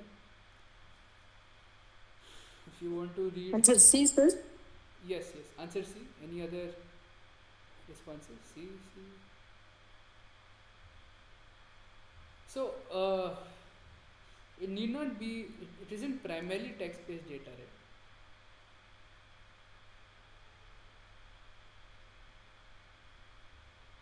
So it need not primarily be text-based data, right? So I can send numerical data as well, and if I have, let's say, a camera, I can send image data as well. And is it processed in batches? That is not necessarily true. That is depending on the latency requested by the application.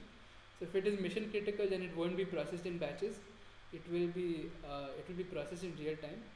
But if it is not mission critical and you want to store it in some kind of database and do processing later, then uh, then then you would process it in batches.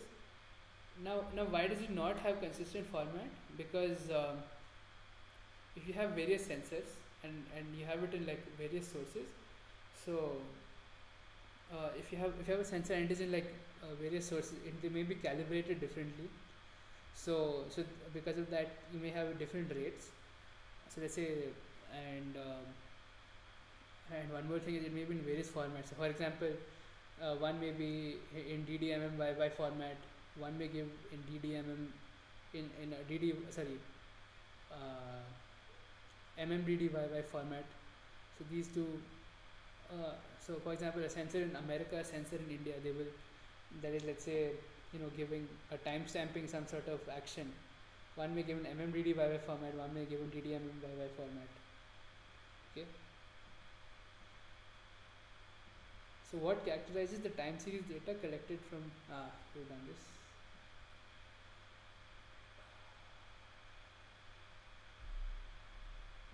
Yeah, so this is also very simple. We have discussed this in previous lectures as well. So what methods are commonly used for transmitting data to the processing stage? Is it A, sensor fusion, B, data ingestion, C, data visualization, or D, machine learning?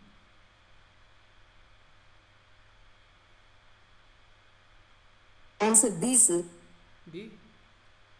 B. B, okay. Any other responses?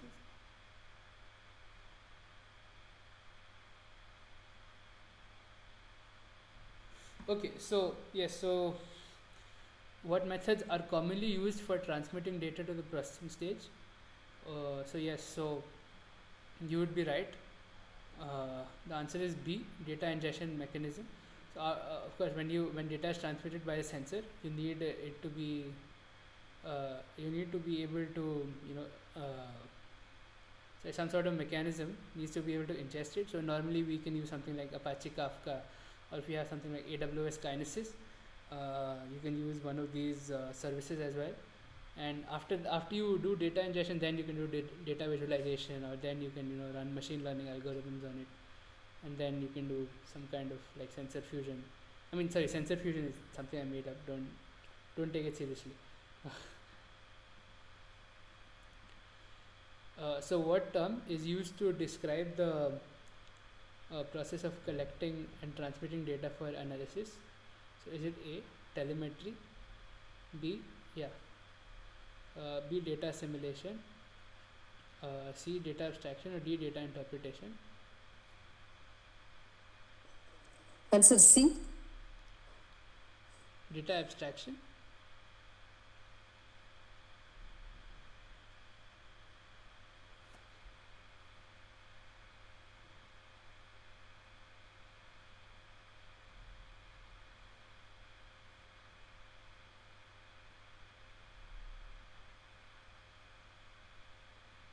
Okay, yes. So the answer is A.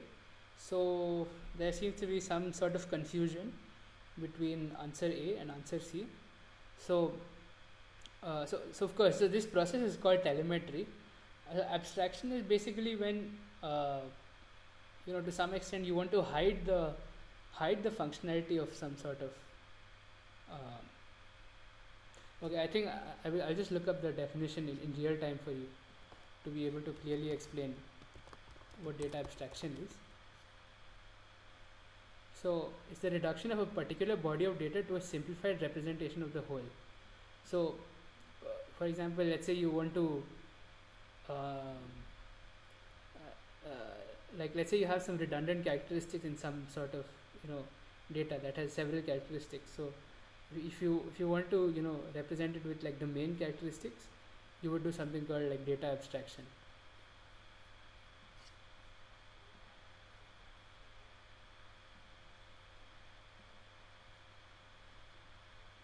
Okay, I'll just go with the other options as well then. So data interpretation, that happens after you have done telemetry and done all the assimilation. Assimilation is basically when you take in data from multiple sources and you kind of do some sort of processing on it. So what is the primary focus of machine learning? Is it A, utilizing hardware components? Is it B, generating algorithms from scratch? C, analyzing large data sets? D, using data and algorithms to imitate human learning? Answer D. Yes. Any other responses?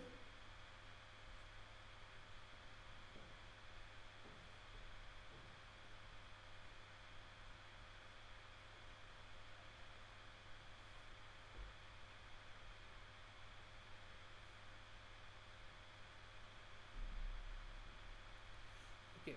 So yes. So the answer here is definitely D. You can if you want to use data and algorithms to imitate a human being, then machine learning would come there.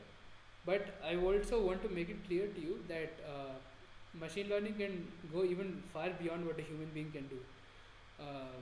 So let's say you had so of course let's first look at a case where it's imitating human learning. See, in the previous lectures you must have seen something like YOLO. So something like YOLO v5 or YOLO v9. So what YOLO v5 or YOLO v9 would do is it is able to identify objects. So that is something that a human would do. But if you want to do something like figure out like for example in the predictive maintenance case, right, you had to, that is not something that a human necessarily will be able to do simply from looking at the data. Like they would also have to like sit down and look at various patterns and figure out what would be the appropriate what kind of sensor data would mean that the machine has gone down. So a single human being or a group of human beings may not be able to figure that out just by looking at the data, right? And as far as like analyzing large data sets is concerned, you can use machine learning to analyze somewhat like smaller data sets as well. And you don't, and as far as generating algorithms from scratch is concerned, that is something only some very specific machine learning algorithms can do. Like for example, if you look at large language models like maybe Gemini, right? So they may be able to generate algorithms from scratch, but many other like smaller techniques like support vector machines or KNN, they may not always be able to do that. What distinguishes supervised learning from other types of learning? So it relies solely on labeled data sets. It requires human intervention at every step. It operates without any input data. Indeed, it does not require labeled data sets for training. A. It relies solely on labeled data sets.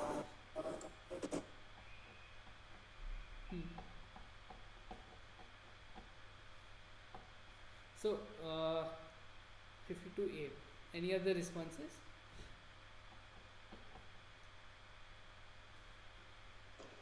Answer D is correct.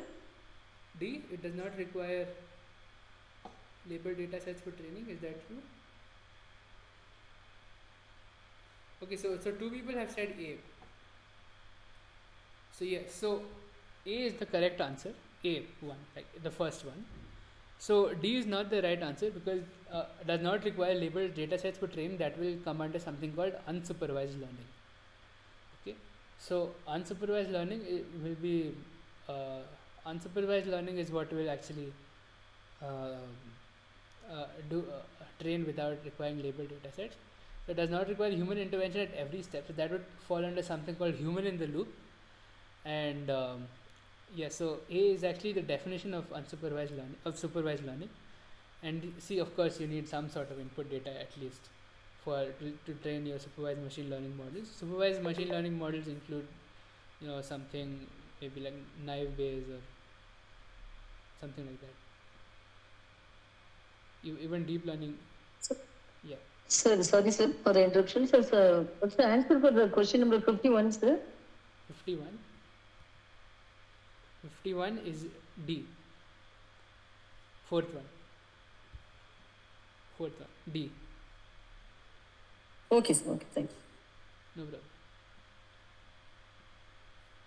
So, what term is used to describe the process of identifying categories within data without explicit supervision?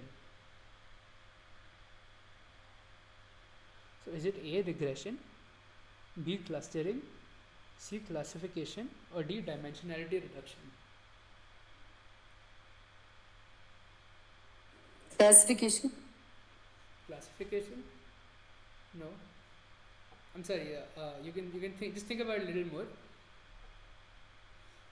So which of these is when you say supervision, right? Which of these are supervised techniques? So is it regression, clustering, classification? Regression. So regression requires some sort of like output space, right? Like as in you need some sort of space to map your output to. Like for example, if you have A and B, A as input, B as output, and you have multiple pairs like this, then you can do some sort of regression. But I want without explicit supervision. So in that case, just think about this carefully.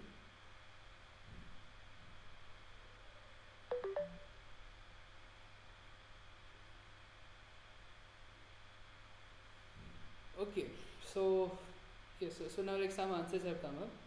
So definitely the answer is B, clustering. So now what happens in clustering is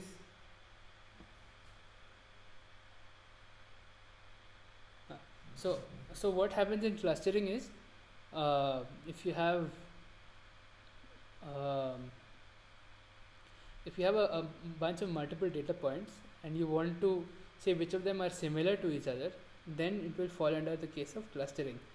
So say you have 1, 4, 9, 16. All of these are perfect squares, right? So they will fall into one place.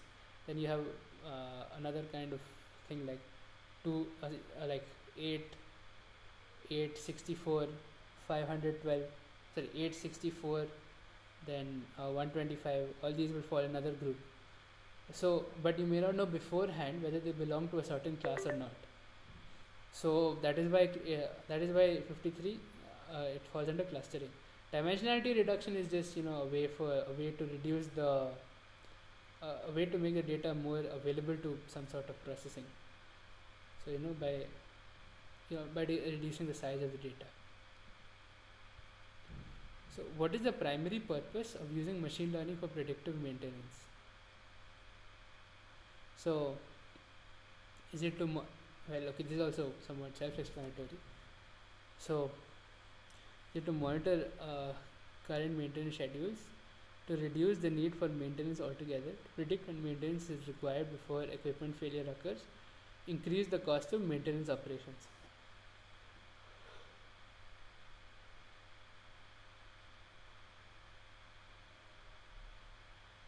See, yeah.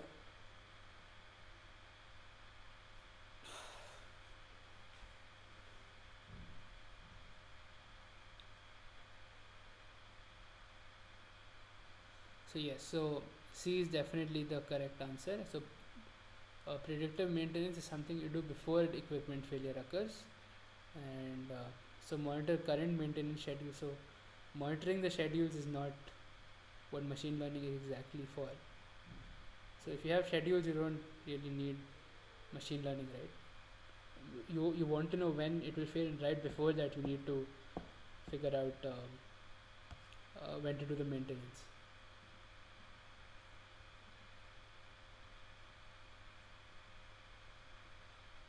So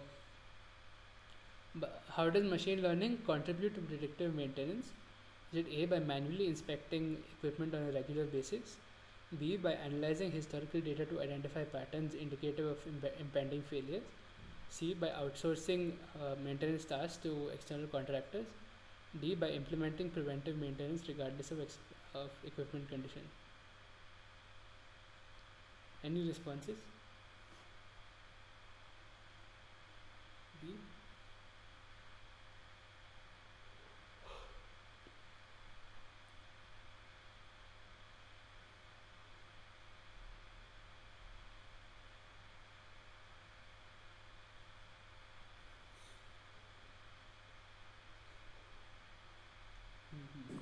Sir, answer B.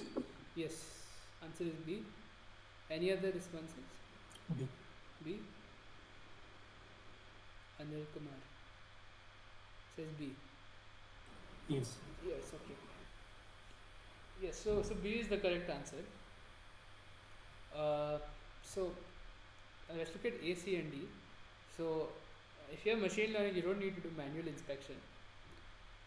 You only need to do like inspection when maybe the machine learning model says manual inspection only when the machine learning model says you have to do it, right? So the a regular basis, that is only if the machine learning model says specifically that you need to do it on a regular basis. And as far as outsourcing maintenance tasks is concerned, machine learning is not a form of outsourcing, and implementing preventive maintenance regardless of equipment condition, that is not true. We consider the equipment condition. The machine learning model will consider the equipment condition when it will do maintenance. So what is the primary characteristic of reactive maintenance?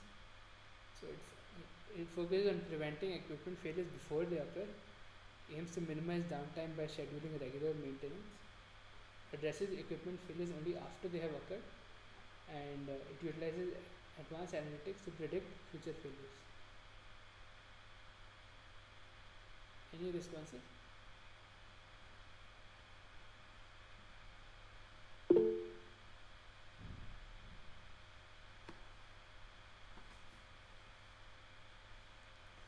C.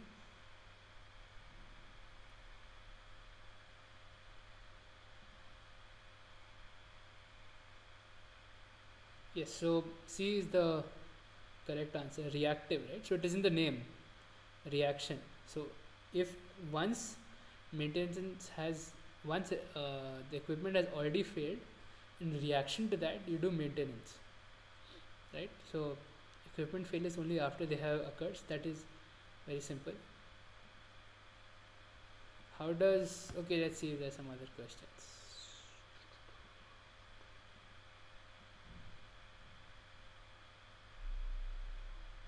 Okay, let's do this one.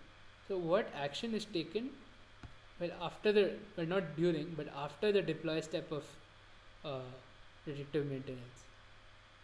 Is it A, creating a performance dashboard export, B, preparing and cleaning the data, C, training the predictive model, D, monitoring the model's performance?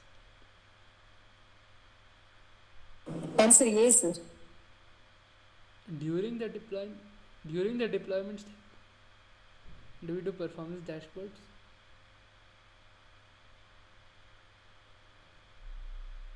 Fine. So well, D is the correct answer. Okay.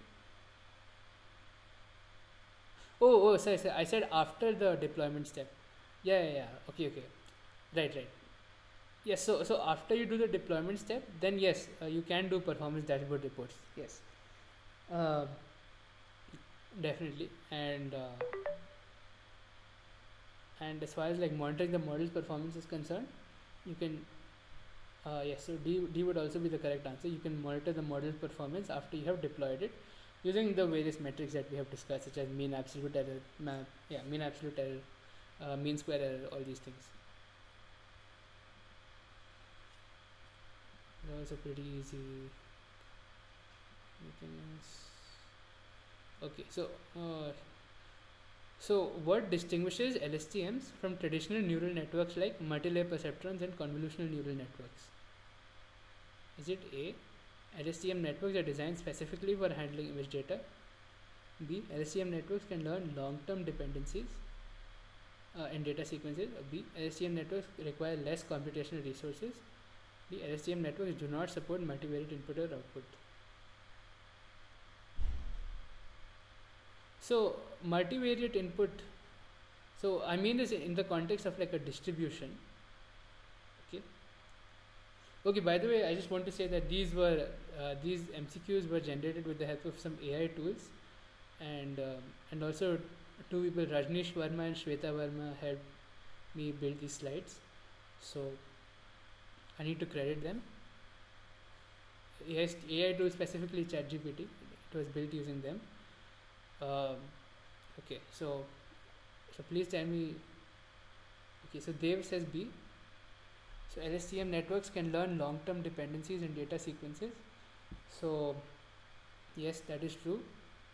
That is the right answer. Any other responses? So definitely B is the right answer. LSTMs are not designed specifically for handling image data. So you could say that about convolutional neural networks to some extent. Like initially, they were kind of designed for this handling image data, and LSTM networks require less computational resources. That is not necessarily always guaranteed. And B is the right answer because of its various gates that it has. Right, it can learn long-term dependencies. So how are CNNs applied to time series forecasting problems? A. By treating a series of observations as a one-dimensional image. B. By converting time series data into a tabular format. And C. By ignoring the sequential nature of the data. Or D. By relying on predefined feature extraction techniques. A. Any other responses?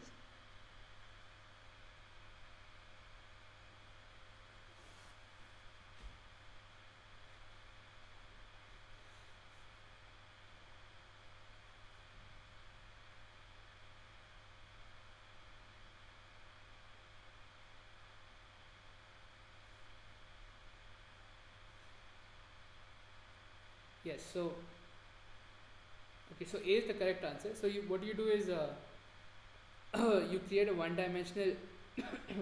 You flatten out all the time series forecasting problem into a one-dimensional image, and then you pass it into the CNN, and it will do whatever inferencing prediction it wants. What is the purpose of using performance metrics in data science, particularly in predictive maintenance? Is it A, to understand the complexity of a data set, to monitor the accuracy of the machine learning model, to identify the features most relevant for model training? So is it D, to optimize the computational resources required for model training? Dave says B. So B is the correct answer, but I want you to look at this in a more broader sense.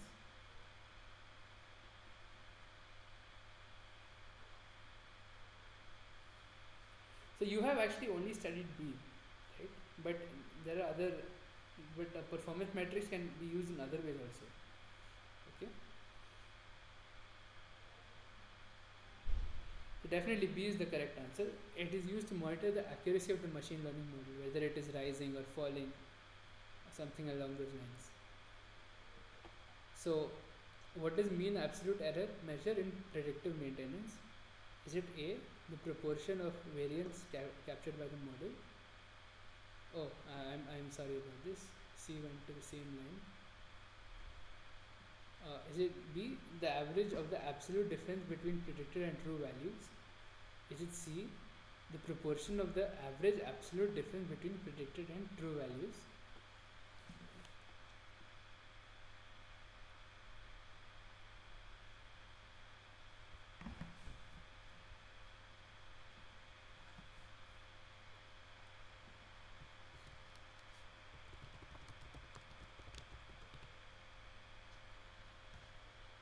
Answer B, sir. Yes. B. B is the correct answer.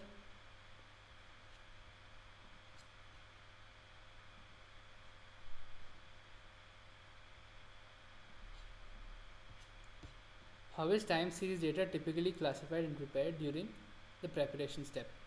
Is it A, by ignoring seasonal trends, B, by performing data analysis, C, by decomposing into components like trend and seasonality, or D, by generating forecasts directly?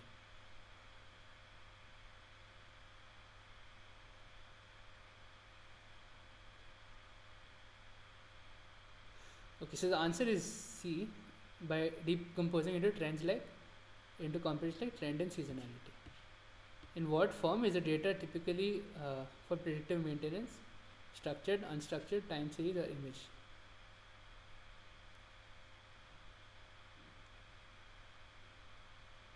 So this is the last question. After this, I'll be ending the meeting. Unstructured data, sir. No, it's in the form of time series data. Okay. Time series data. Huh? Yes, yes. Answer is C, sir. Answer is C. C. Okay, sir. Okay. Okay, fine. So thank you for coming. If you have any suggestions, or if you need the recordings, if you have any questions or something like that, you can. I'll be putting my email down over here. I put my email ID down over here. You can refer to this. You can email me if you have any issues or something like that. Okay. Thank you. Thanks a lot for coming. Thank you, sir. Thank you. Thank you.